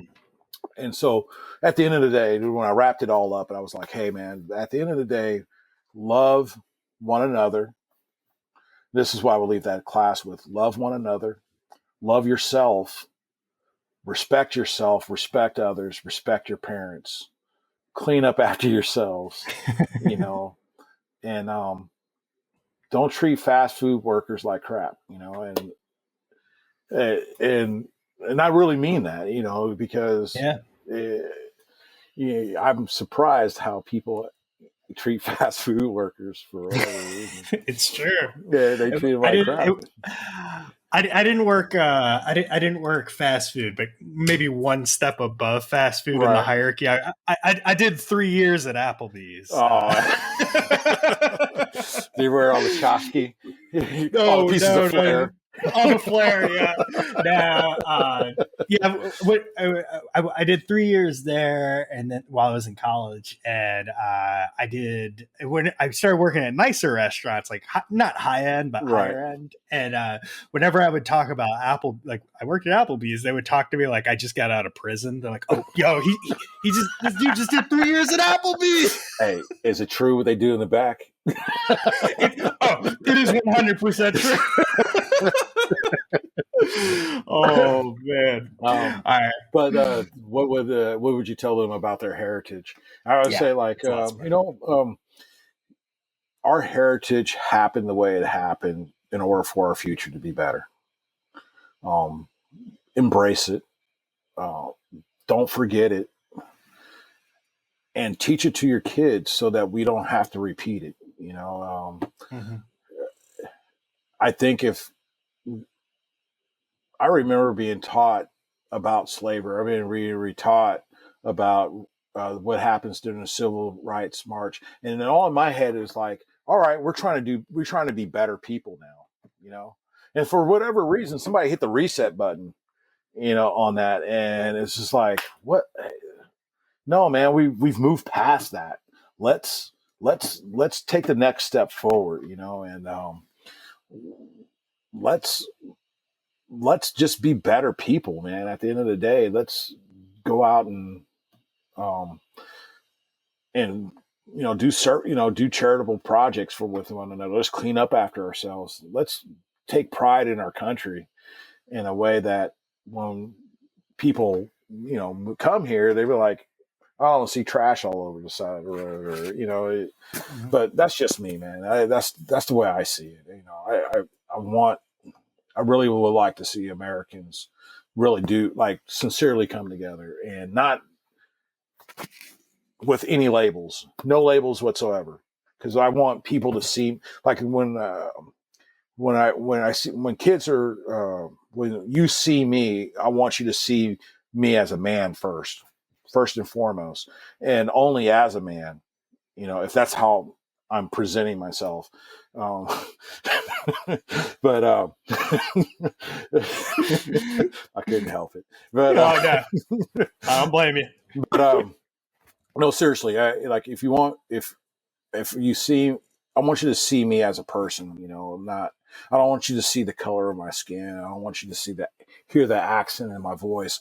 I want you to see Javier. And I'm gonna greet you with a smile, a fist bump, elbow bump, whatever. Because I want I want the world around me. I don't want it to be like, I want there to be turmoil. I want there to be conflict, but I want there to be conflict where we can say, all right, dude, I see where you're coming from. I get it. Let's come up with a solution with this rather than, slinging names, throwing labels on everything. And I'm just tired of it, and I like to see, I'm ready to see the next step. Let's evolve to that next step. Not so much that we're so repressive and, we start going backwards in another direction, but that we're actually taking steps forward to, making our society and all of society better, Yeah, it's interesting. Like we were talking about, like being better people, helping each other, things like that. Like we we think about other people, and I think this is social media and the traditional media as this like abstract layer where we're like putting people into teams. Like, oh, you're a leftist, you're right, you're on the right, and then we think everyone's like that.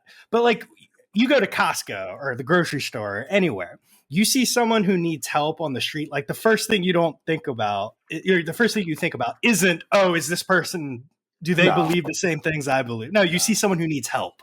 Right. And I think that's where the reality is. Like when we take a step off of social media, stop arguing with blue check marks, and just look at the reality. Like we're just people. Like it becomes a much more honest conversation. Yeah, definitely, man. I'm tired of I'm tired of the verbal throat chops. It's like, oh man, here we go again. And then and then like tomorrow I'll probably post something. Oh, this guy is stupid, but and I'm just like, oh, I just went on this 5-minute diatribe of how everybody needs to come together and kumbaya, blah, blah, blah. And I go off and tell this dude to just go F himself. And, I'm my own enemy, so. We're all works in progress. Yeah. All right. Next question's coming from our buddy Red Devil. Red. Yeah, please don't. I know he's probably still thinking about my comment in the first 10 minutes about his voice, so please don't come kicking my door. but Red wants to know, what's your advice to young leaders, particularly officers who are coming to teams? What do they need to know about the dynamic and personality differences? Officers coming to the teams, I would say, I've been 2 years out of the military now, and a few years away from the group. I would say officers need to come in with goals. Their goals should not. All right, officers need to come in competent and confident in their ability to lead and come up with innovative ideas that will take their team to the next level. I think that's in the ability to listen to their senior NCO advisors and the rest of their team. Going back to the question on leadership, being the fundamentally what makes a leader. And I was talking about having that confident, being able to decisively make decisions, listening, assessing, being able to build a coalition of your peers, and being able to disseminate your intent and follow through with your actions. I think those are the big things. I kind of typed out a bunch of stuff I wanted to answer already. So, no worries. That's great. Did you have anything else? No, we're good. Okay. Next question's coming from our fellow gentleman of leisure, Lafayette Lee. And Lafayette would like to know, I'd like to know how Javi keeps the fire burning after leaving such an impressive military career. I keep the fire burning by surrounding myself with guys that I feel are in a better position to learn, like guys I can learn from. The guys that I keep lot of our mutuals that we have, we bounce ideas off each other all the time, and we talk about. And I sit back. A lot of times, I sit back in the background, and I'm just like, I can't keep up with the back and forth, and so I play a lot of catch up, and then I throw in something, an idea I have, and then I kind of back off. But I really learn from our little peer group within within our little group, and I'm learning a lot about. Even though I might not understand what they're talking about or what's going on, I'm able to pull a lot of information that makes me. So the guys, my family, outside of my family, these guys, and the people that I'm starting to surround myself with, and help me build my foundation, or build my fire to keep me going every day. I wake up. The first thing I don't do, and the last thing I don't do, is look at my phone. I try to take care of Javi first, and I try to make sure, I'm reading my, I try to read some scriptural passage every day. I'm not the best at it, but because I need that spiritual nourishment. And then at the same time, I try to make sure that if I go out into the world, I'm gonna smile and say hello to somebody. I'm gonna smile and say hello. I'm gonna hold the door open, and those things make me feel good because I know I'm actually getting the opportunity to be the best version of myself. Because in this, and I think this where this all came to be when I was younger. I was a bigger kid, and everybody called me the big scary black kid, and I hated that. And I know they didn't mean anything by it, but I'm just a big dude, and I understand I'm a big guy. I get it, but I don't want it. The one part I don't want to be is scary to anybody. You know what I mean? And so I try to, especially if I get pulled over, you know what I'm saying? I don't want any. I don't ever want anyone to feel threatened by me until it's unless the situation calls for it and it's too late for them to find out. You know what I mean? I'm aware of how big I am. I'm aware of my height. I'm aware of my stature. And I don't want that ever to be a cause to prevent somebody to come up to me to ask for help. Mm-hmm. If that makes sense, and I really don't want. Oh yeah, absolutely. I want people to, but I don't want people to think I'm weak either. So it's a balancing act. Yeah, it's a balancing act because teeth end up on the floor, legs end up broken.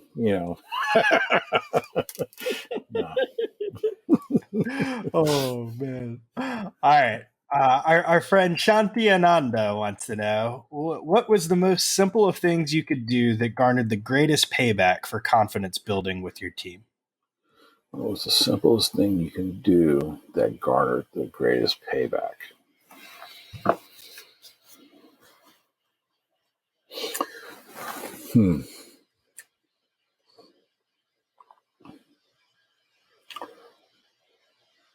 The greatest payback and the simplest thing I could ever do was to brainstorm.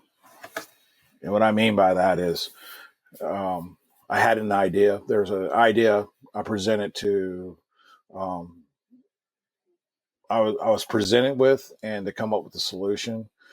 And I knew what I wanted to do, but I wanted to give the opportunity to my younger guys to be able to come up with a problem. So I just gave it, being able to hand over and say, hey, you guys want to do this? You guys want to come up with an idea? You guys want to, how to conquer this project? And then when I did that, man, I told them what the vision was, my intent, what the command's intent was, and I was like, knock yourselves out. This is what I'm going to give you to be able to knock it out. And it was awesome. The guys received awards for it, and it was all their work. And so when they were able to get rewarded for the fruits of their labors, it inspired them. And from that point on, any project, it wasn't me passing the buck. It was me giving them the opportunity. Mm-hmm. So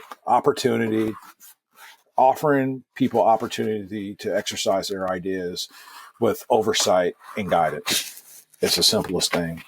I can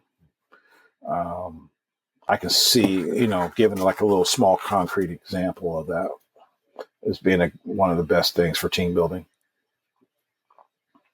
Oh, that's awesome. Yeah. All right. Next question is coming from Louisville Gun. He wants to know what the most 18C situation you've ever been in. And pardon my ignorance and anyone else's ignorance, but I don't know what an 18C is. So if you could explain that for me too, because right. I want to laugh too. All right. So 18. All right. So a special forces team is made up of 18 Charlie, 180 Alpha, which is a warrant officer. The 18 Alpha is a commissioned officer, a captain. The 180 is a warrant officer. The 18 Zulu is the team sergeant. He's the operations sergeant. He's the most senior guy on the team. Then you have the 18 Fox is your military intelligence sergeant. And then you have your Bravo your 18 Bravo is your weapons sergeant. 18 Charlie, me, is an engineer. 18 Delta is your medic. 18 Echo is your communication sergeant. So those are the positions on the team. So the most 18 Charlie. So each guy on the team has a specific function. They have specific functions as to the operation of the team. So the officer, of course, he's the commander. The assistant detachment commander is the warrant officer if they have one. Then you have the Zulu. He's the most senior NCO. And then you have your Fox, who's a senior guy as well. Well, it used to be that way, but they're normally a senior guy on the team. The third most senior guy on the team. And he covers down on all the intel functions for the team. And then you have I'm just repeating myself. You're good. I just found myself repeating myself. Then you have the Bravo. So you're good. It's helping me remember. It's helping me remember. So the Bravos, their whole function in life is training and weapons. That's all they do. They set up the ranges, they order the ranges, they get the ammo, they're a master of tactics, and they're the master of shooting. They're supposed to be the masters of shooting. They know how to operate every weapon system on the team and night vision device. You have the 18 Charlie. Their whole my life is like we have next to the warrant officer, we're probably the busiest dudes on the team. Bottom line. And I challenge anybody who's not an 18 Charlie or warrant officer to refute that, because we work our butts off. We're in part charge of the logistics. We're in charge of movement, getting your guys from point A to point B. So I had to move. So I got 7 combat deployments to Afghanistan, and 1 in Jordan, 1 in Kyrgyzstan, and 1 in Tajikistan. I moved my team every thousands of miles, around the world to go do our business. You handle. Not only do you do all the demo ranges, you order all the demo for the ranges. You're doing all the logistics and maintenance support for the team. all the constructions. If it's you ever seen what's that show? It's Always Sunny in Philadelphia. Oh yeah, yeah. You know, there's Charlie work, right? Like, yeah, that's me. You know, that's the 18 Charlie. I got it. That's the best way to break it down. You know, I'm doing all the Charlie work. And then you have the Delta who does all the medical stuff, and then you have the Echo who does all the communications. The most Charlie thing I've ever done.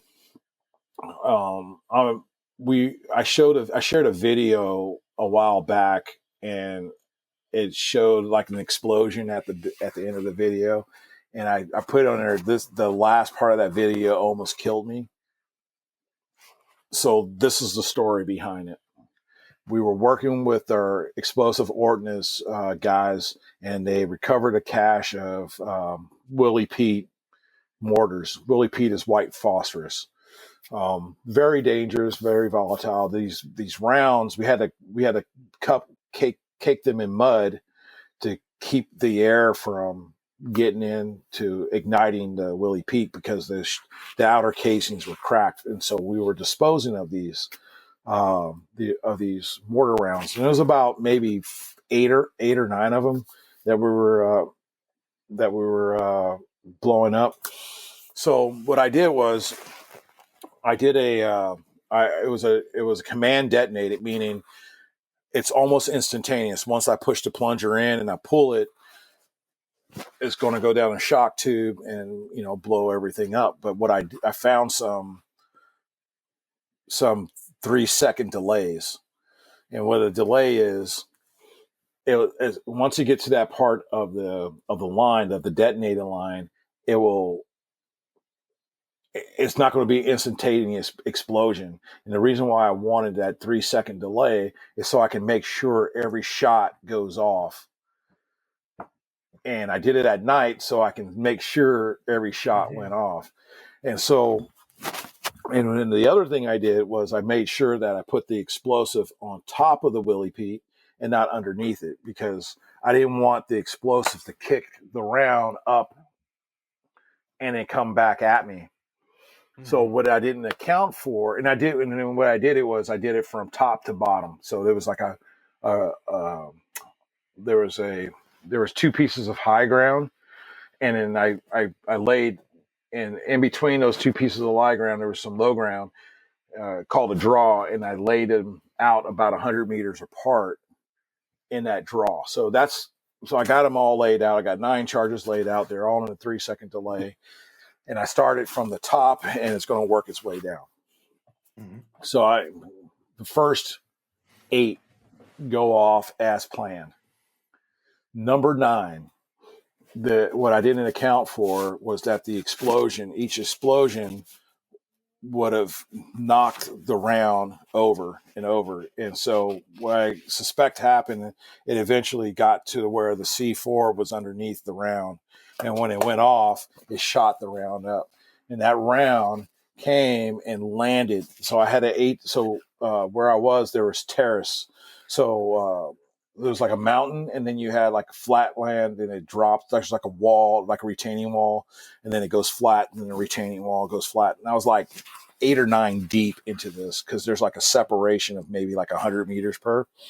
So I was a good kilometer away, and this thing comes shooting up. I'm like, you ever play baseball?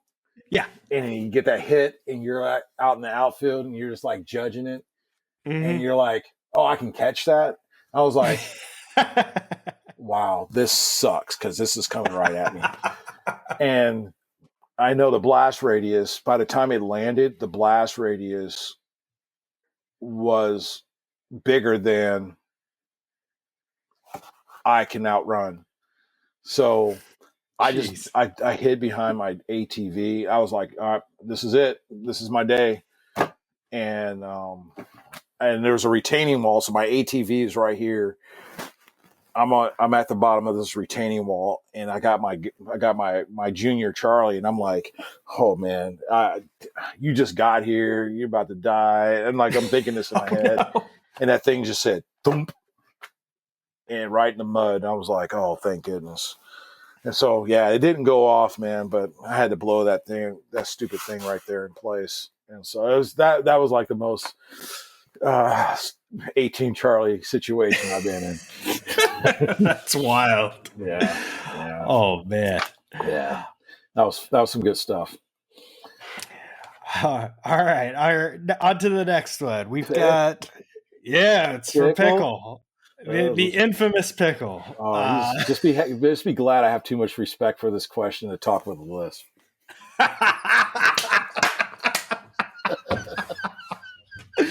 Oh man. All right, Pickle wants to know, as a man of faith, how did your experiences downrange test your convictions? Did you doubt yourself? Did it reinforce anything? What did you question? And how did you reconcile what you saw and did with your religious teachings? Also, when are you writing a book? That's a lot of questions. So yeah. I can repeat it. I got it. I can see it. These were on Twitter. Yeah. I copied and pasted them onto my notebook.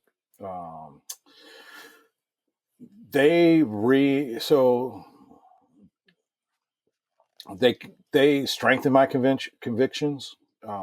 The LDS faith is really strong. Like patriotism is in your country is up and foremost. It doesn't matter what country you're in. If you're part of the LDS faith,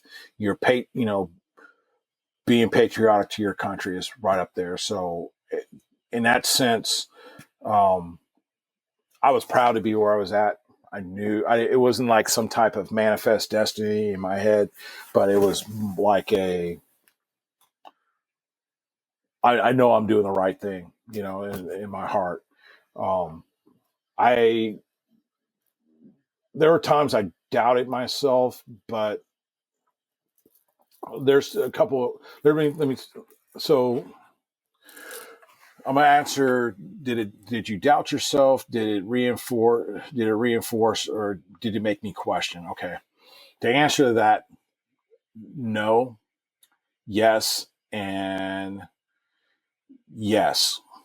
Did I question my beliefs by being down? No, but I questioned whether or not if me being in Afghanistan and deploying and being away from my family was it God's will? I had to internalize that. Like, is this what I think God wants for me? And I never felt like I got an answer to that, because I think if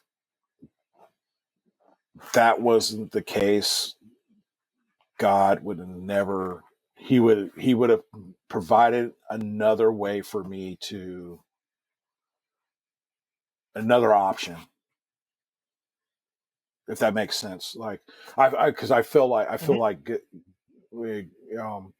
God is like He's going to look after me and He looks after all of us. And based off of the decisions I was making, I felt like there was nothing in my life that would put me question. Like, I prayed every night. That we went on missions. Let me put it to you this way. When I knew we were going on a crazy mission, I was down on my knees praying that we make it through, and that if I didn't make it through, that it would be swift and painless, and my family's taken care of. And then I prayed that, for the safety of my brothers that were going on the mission. But I also prayed for helping me accept what I was about to go through, if that makes any sense. I like, hey, if something tragic happens, I want to be able to process that in a healthy way to get me through the rest of the deployment. With that, I was able to, when I used because I went out there.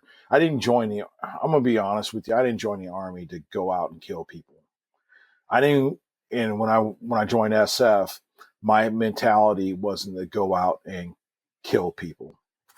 All right, like I wasn't like, yeah, I want to go. I just want to just shoot people in the face. I just want to stab people. That wasn't me. I wanted to go fight. Mm-hmm. I wanted to go fight people that were fighting against me. And if I have to kill them, then I have to kill them. All right. But if I didn't have to, I wish, I hope that there was another way provided so that no loss of life on their part and no loss of life on my friend's part. And if that did happen, we were able to recover from that. And so that's how I was able to reconcile what I was able to do in line with how I feel religiously. And when am I writing a book? When I feel like it's the right time, and right now I'm just not feeling it. So, eventually I respect that. I think right now I'm waiting for that. All right, this is the time, and this is how it's going to happen. I think there's some more things that has to happen in my life in order for me to get to that point. And there's something else. I think that there's something else waiting in store for me to get me to that point. If that makes any sense at all. So, yeah. I totally respect that, my man. Yeah. All right. Well, next question's coming in hot from Big Mac Swagger. Who is your most motivational mentor in or out of the military, and why? And then he has a follow-up question, which this was all on Twitter, so I think you have this written down too. Question. My high school band director. Yep, talked about that. Yeah, he was my motivational mentor before school. I still keep in touch with him. I've been out of high school for 27 years, and I still keep in touch with him. In the military, there's too many to name, but my very first team sergeant was a huge motivator for me. He to me, he coined the phrase personality management because he was good at it. Yeah.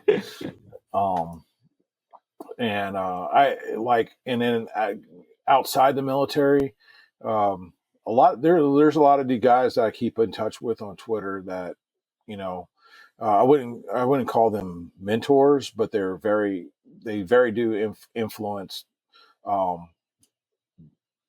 the way I think about things, and they actually give me an outlet to talk about, and so does Twitter. Even outside of Twitter, they give me an outlet to really talk about the things that are on my mind. I wanted to on this real quick. Here we go. But yeah, that's after transitioning out of the military. Let's see, what challenges did you face as a father, and what strengths did you find you had? Oh, this is great. So I spent 10 years pretty much straight of my life, 10 years straight away from my daughters, not 365, but back and forth, plus business stuff. And my wife had to raise my daughters, and she did a wonderful job. She did a wonderful job with teaching them to be respectful to others, to be polite to fast food workers, to and Applebee's workers. Right, Applebee's workers. She did a really good job in lieu of my absence. but because my daughters knew I was coming home, and my wife instilled, they prayed every night. My wife kept the family together, and she did such a wonderful job. And so the challenge I faced coming home was being present, and wanting to do things, wanting to treat my kids like privates and not like people. And so, because privates aren't people, and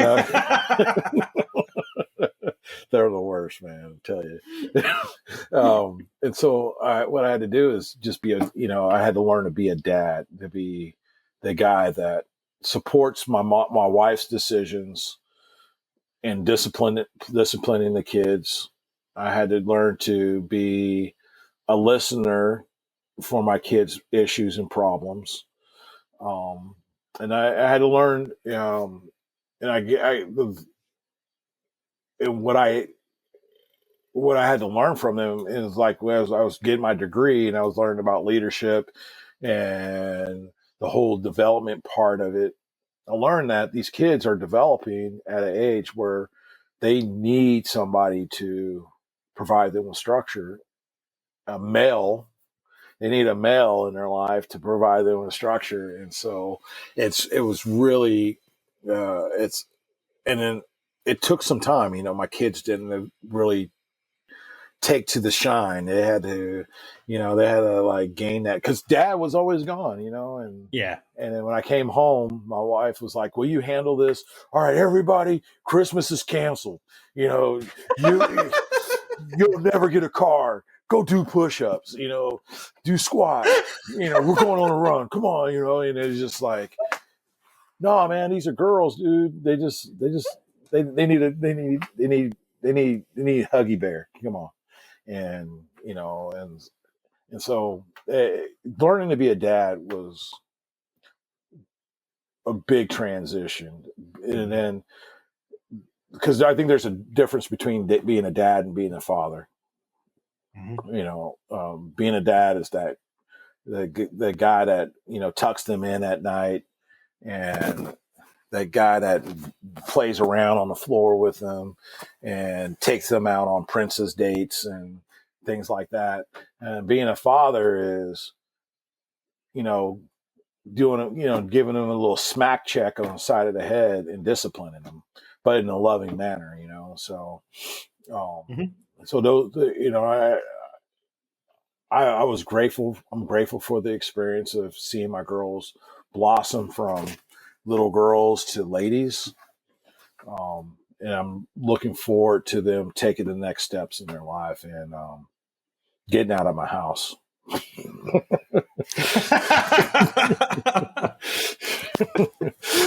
Oh man. Yeah, because we're going to be empty. This actually just prompted a follow-up question I just thought of. Would you want your daughters to enlist? I have a daughter that's possibly going to enlist. Yeah, so great.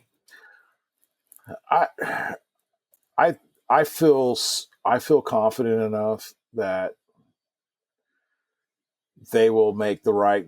Like if they were to join, they would do the right thing and they would protect themselves.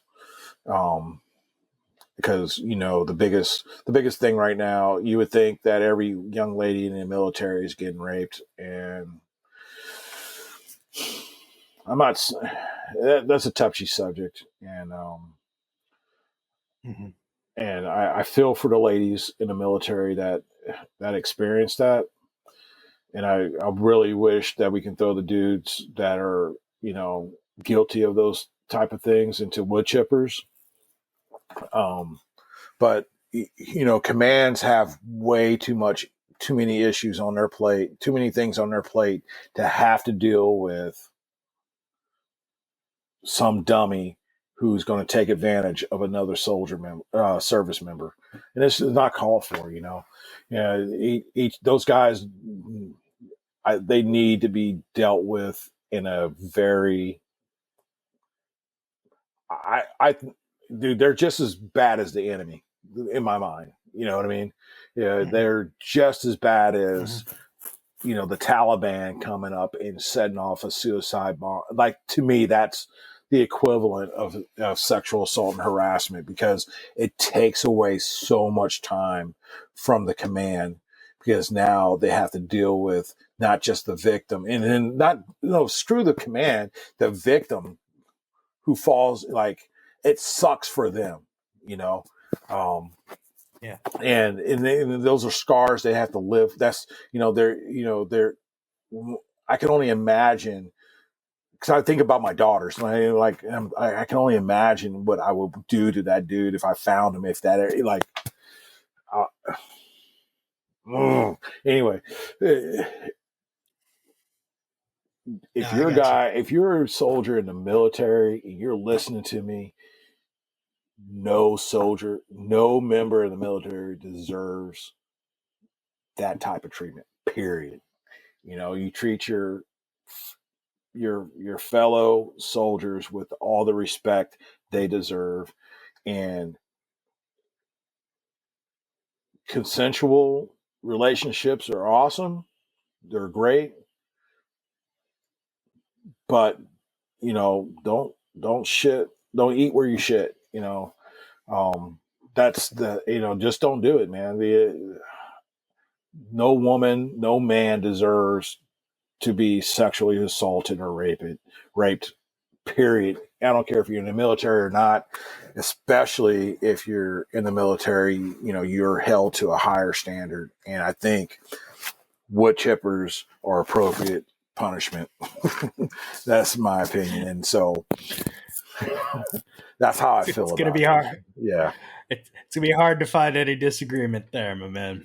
Yeah. All right. Next question. We've got Outlier Type 1 Civ. He wants to know what's the best advice for life after the military? Reintegration, man. Have a plan. Set yourself up for success getting out. So, I'm going to try to keep this short. So in 2015, 2013, I was in Afghanistan running some missions, and I was teamed up with a National Guard captain who worked at an ROTC. And we got to talking about it, and I was like, you know what? When it comes to, when I hit when I'm 3 years out from retiring, that's where I want to be. Mm-hmm. So we rotated back. Some things in my career didn't progress the way I wanted to. And I was talking to the company sergeant major, and I said, hey, sergeant major, if a ROTC gig opens up here in North Carolina, I'll take it. I'll take it. I talked to this captain. I heard nothing but good things about it. I'll jump on that grenade. And he was like, all right, whatever. So we deploy 2014, 15. And he was like, hey, Mackey, he was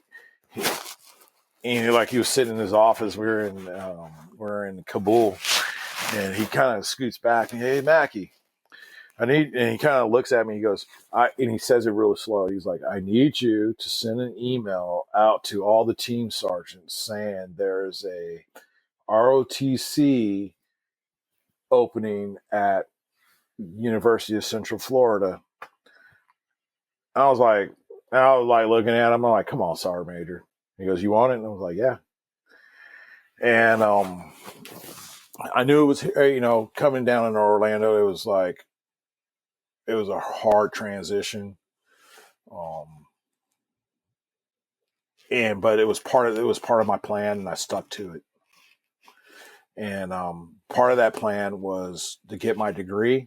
I didn't get to my degree before I got out, but I had like a semester plus. So I got my degree, and I was like, all right, I went out on my own terms. It was a good transition to be at a university to see what life is going to be like as a civilian.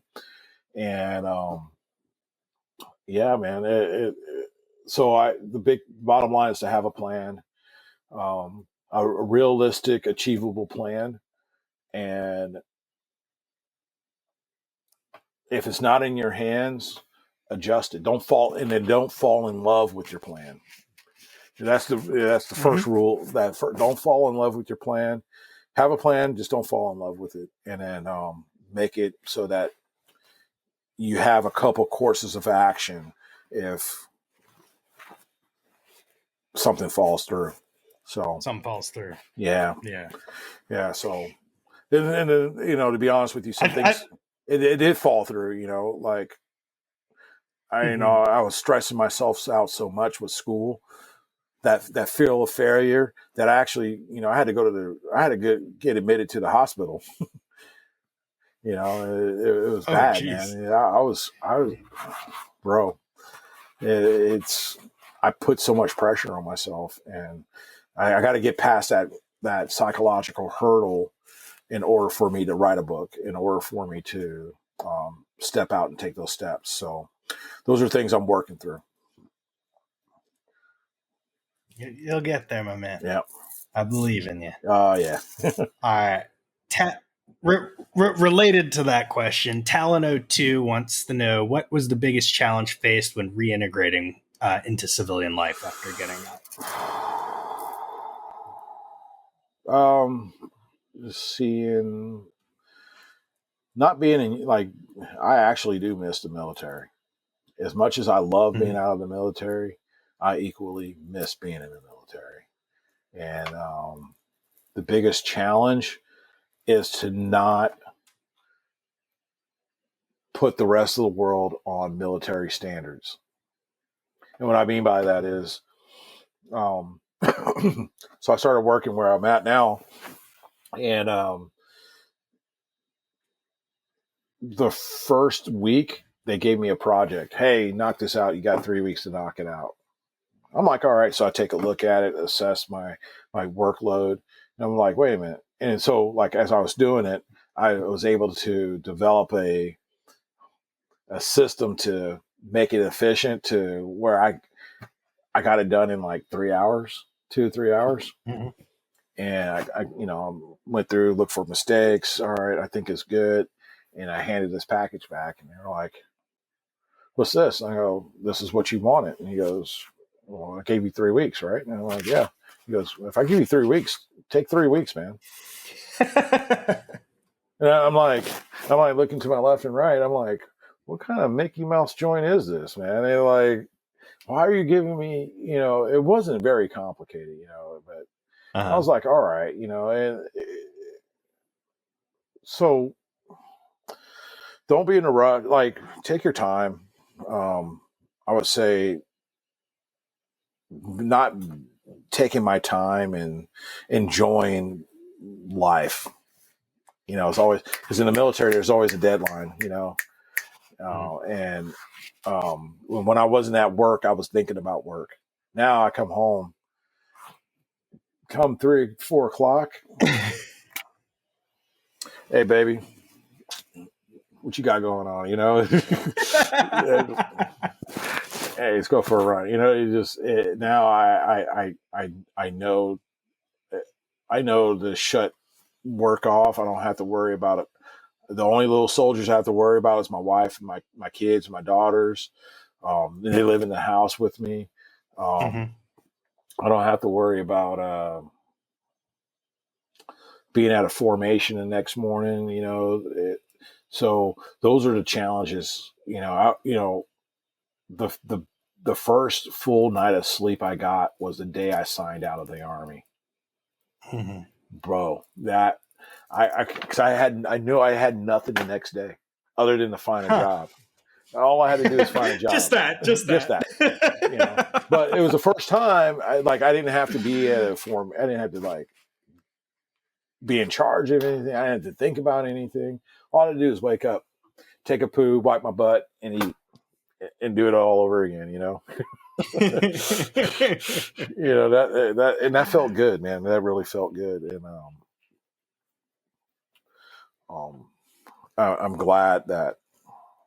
I'm really glad that I had that experience, and man, but yeah, the integration back into civilian life was, like, I can't even say it's back into civilian life because I've been out of it so long. It was I was a fish out of I don't know, water. 2.5 years.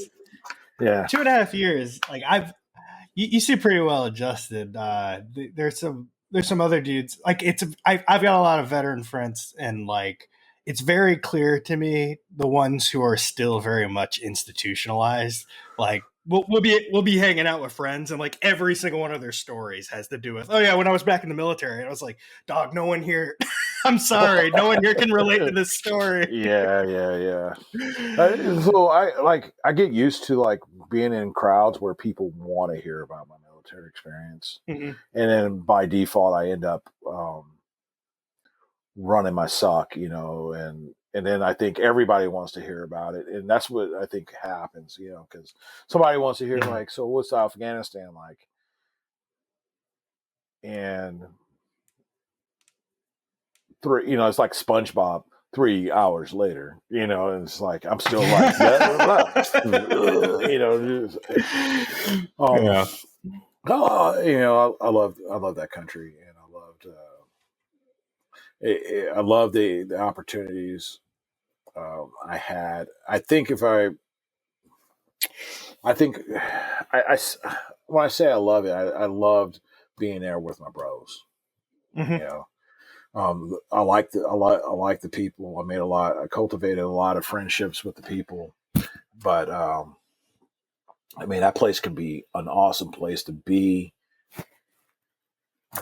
if you want to be outdoors. You know what I mean?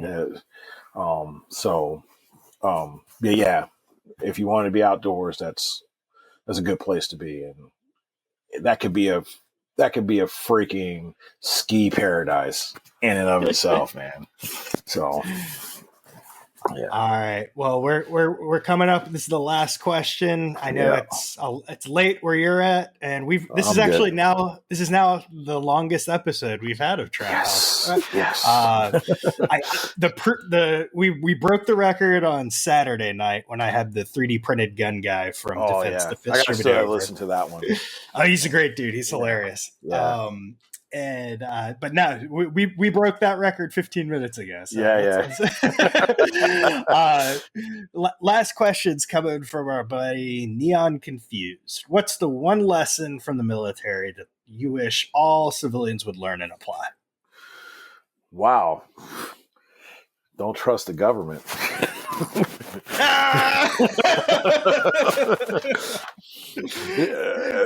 You don't even need to enlist to learn that one. No, dude, man. They like, hey,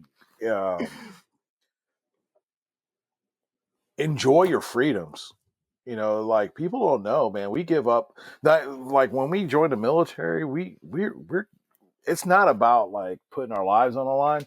We really do give up a lot of stuff, man. Like that freedom of movement, like we're, like you said, institutionalized. You have to tell somebody where you're going to be at all times. They have to have accountability for you. You have to dress a certain way. You literally give your life over to others for whatever time you're indentured to the government, and that, dude, like I see, like this is not to get political, but this is what bugs me about the whole COVID situation is that people were, instead of bucking against the system, instead of being the princess that arrives in Hollywood and slapping the pimp, she let the pimp slap her and control her. Like COVID, like the COVID's the pimp and the government, or the COVID's the whore and the pimp is the government. And that pimp was running that whore and controlling everything.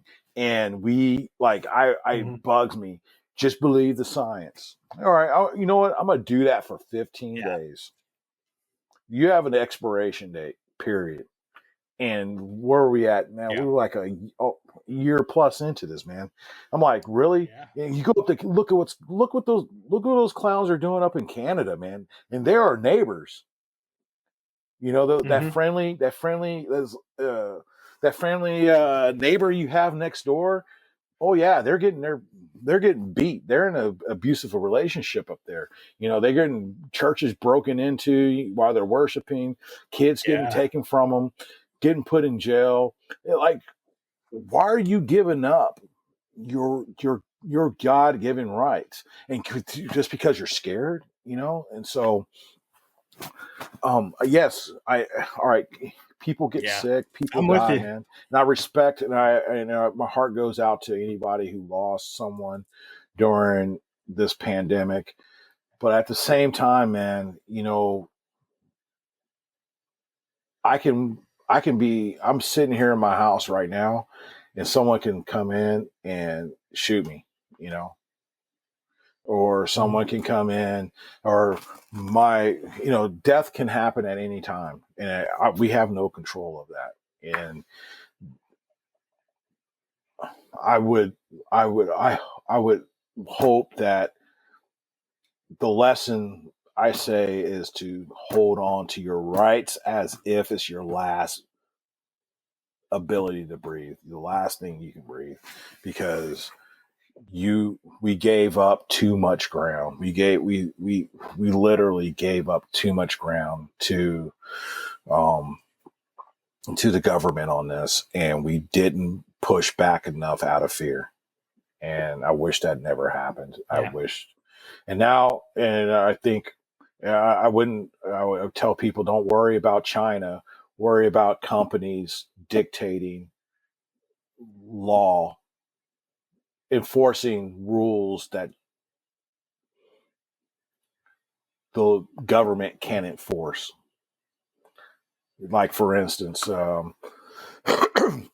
hey, you're not going to be able to shop here unless you have this stupid card, you know, showing that you're vaccinated type thing, or you're not going to be able Mm-hmm. to do.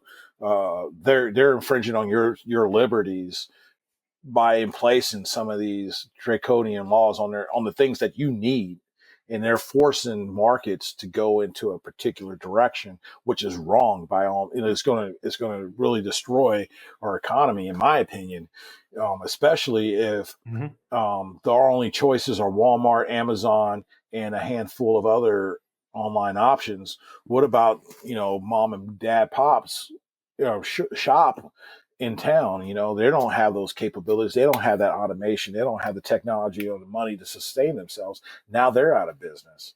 And then people are going to be like, well, so what? You know, that's capitalism. And then no, dude, capitalism is the great equalizer. It keeps everything balanced as much as, Yeah. but we are the ones in control of capitalism.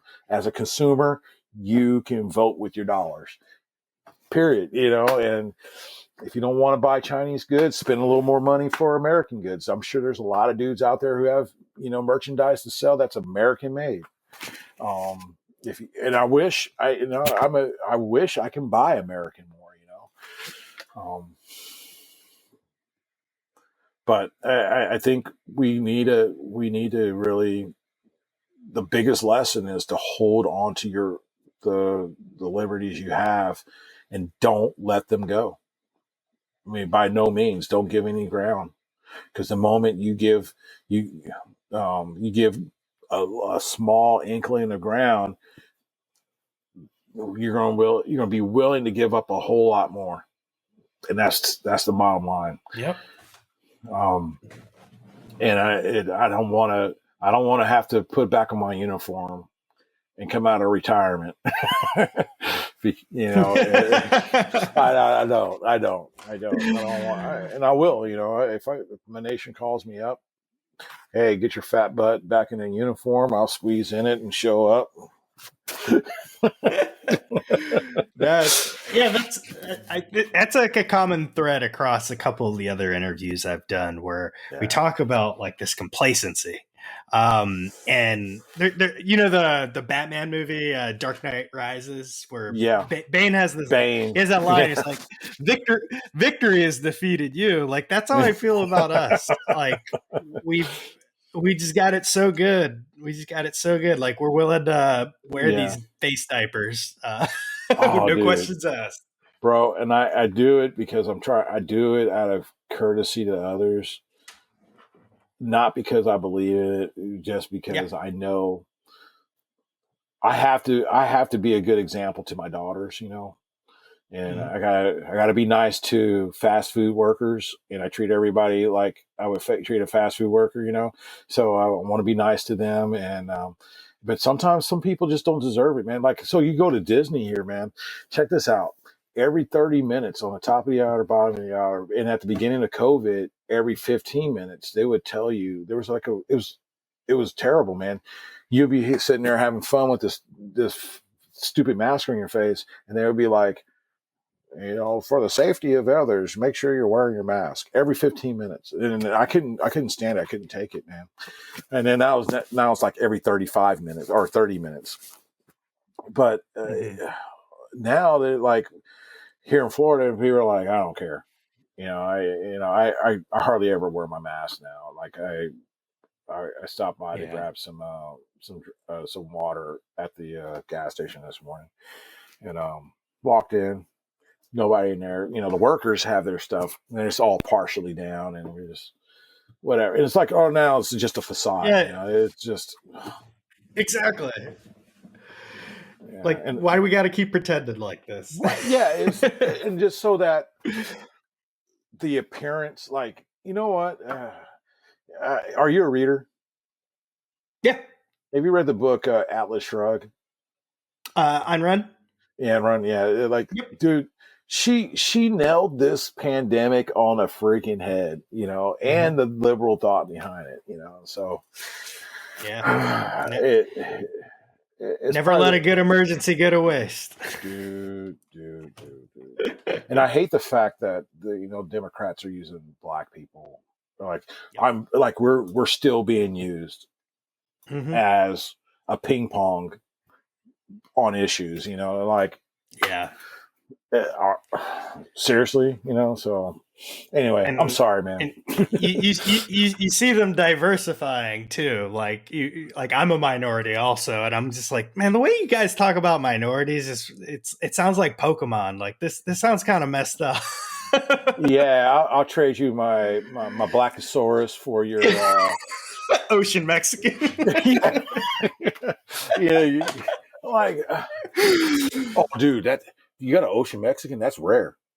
It's a hologram Ocean Mexican. And it's just like, and then you got the wrong people on your side. That's the thing that pisses me off. You got the wrong people on your side. And AOC, that she's a train. Like, she needs to, she needs to be thrown in a wood chipper too.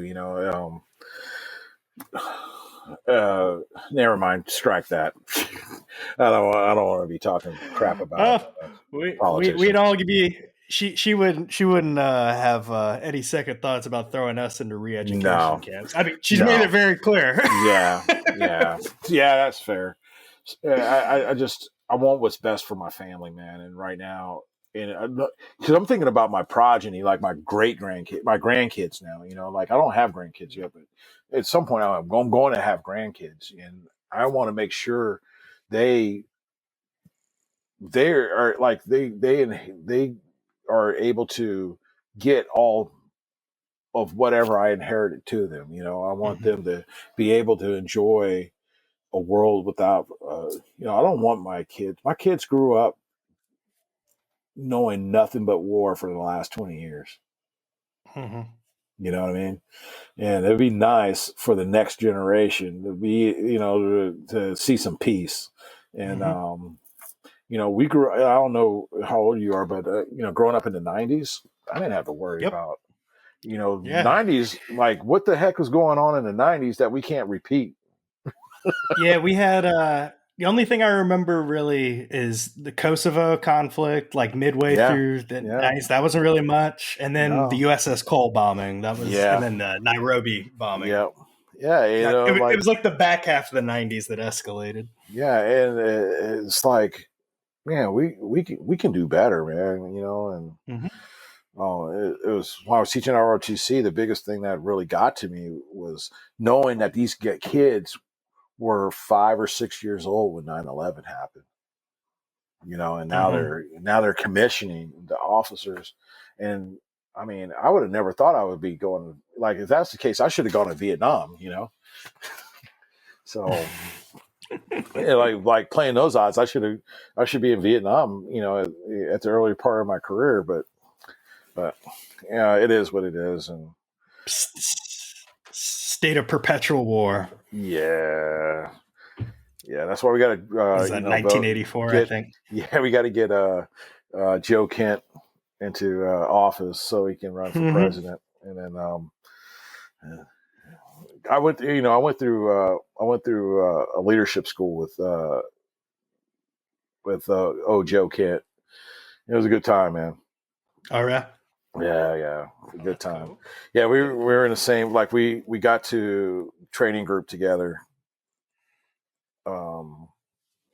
At the same time, and because we hadn't gone to our first leadership school, they sent us to it. We had to go to the one that was provided by Big Army, and so it was me, him, and like two other dudes, and it was awesome. It was like, oh, that's neat. Yeah, so he was always a good dude, man, and I ran in, like, after that, I didn't run into him for about 10 years. And we ran in, like, we were working out at the same gym at Fort Bragg for a little bit. And then I didn't know he was going through the warrant, going to be a warrant officer at the time. And so since that point, I hadn't seen him in years. And then I saw him I heard about his wife passing, and I was like, holy crap, man, that sucks. And then, so I reached out to him, and we've connected ever since. He was down here for CPAC last February, but our paths didn't cross. I was too busy laughing at Julio. Yeah, I guess he was like he was the belle of the ball. But he was basically showing me and Brink around and introducing us to people. So it was a good time. At the end of the day, we had a really good time. So that's awesome, man. Yeah, the little network that's developed out of this has been really cool to see. Yeah, it's wild. Yeah, it's probably going to get wilder in the next couple months. So. Oh yeah. Yeah. I talked to Demp about this a couple months ago when he came on, and like me and him were just like, I mean, they're cool with us. It's cool to be along for the ride. Dude, I wonder how tall Demp is. I think he said he was 5'6". He's not as short as people make him out to be. I mean, admittedly, that is short. That is short. That's like Spud Webb, man. Come on. Yeah, but people talk about him like he's 4'11", though. He's also like really thin too. And yeah, that's true. Yeah. So it's just. Did you see that picture? Did you see that picture someone posted of me holding Demp up in the air, like gazing lovingly in each other's eyes? So I went through your Twitter feed, and nice body.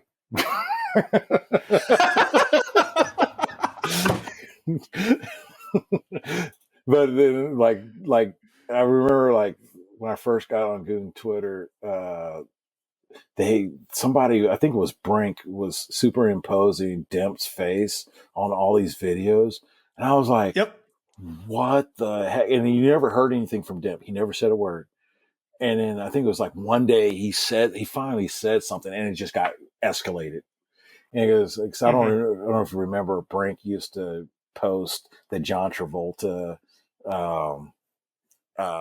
Jamie Lee Curtis little video of them doing aerobics. Yeah. And then for a while there, I was getting used to seeing that. I was like, all right, this kind of makes my day, And then I stopped saying Medic Plastic makes them. Oh, yeah. Medic Plastic's one of the guys who makes them. He's made some really funny ones of me. Yeah. They killed me. I kind of thought at some point, that somebody would do one of me, but those two guys are just too funny to like Brink or not Brink, but who was it?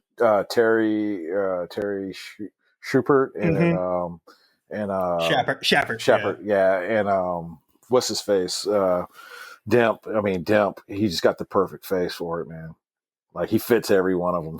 Yeah, he does. It was the one. He does. I was like, dang, dude.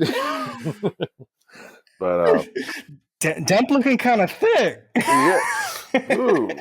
Is that him doing the single ladies? All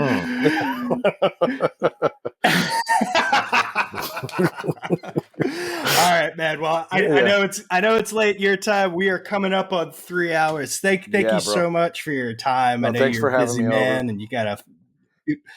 It's a good time. We'll keep in touch. You've got my number. Anything I could do to be helpful. You can find me on Instagram at looking over strange terrain. On YouTube, same thing, looking over strange terrain, and on Twitter at looking over. So follow me, subscribe, whatever.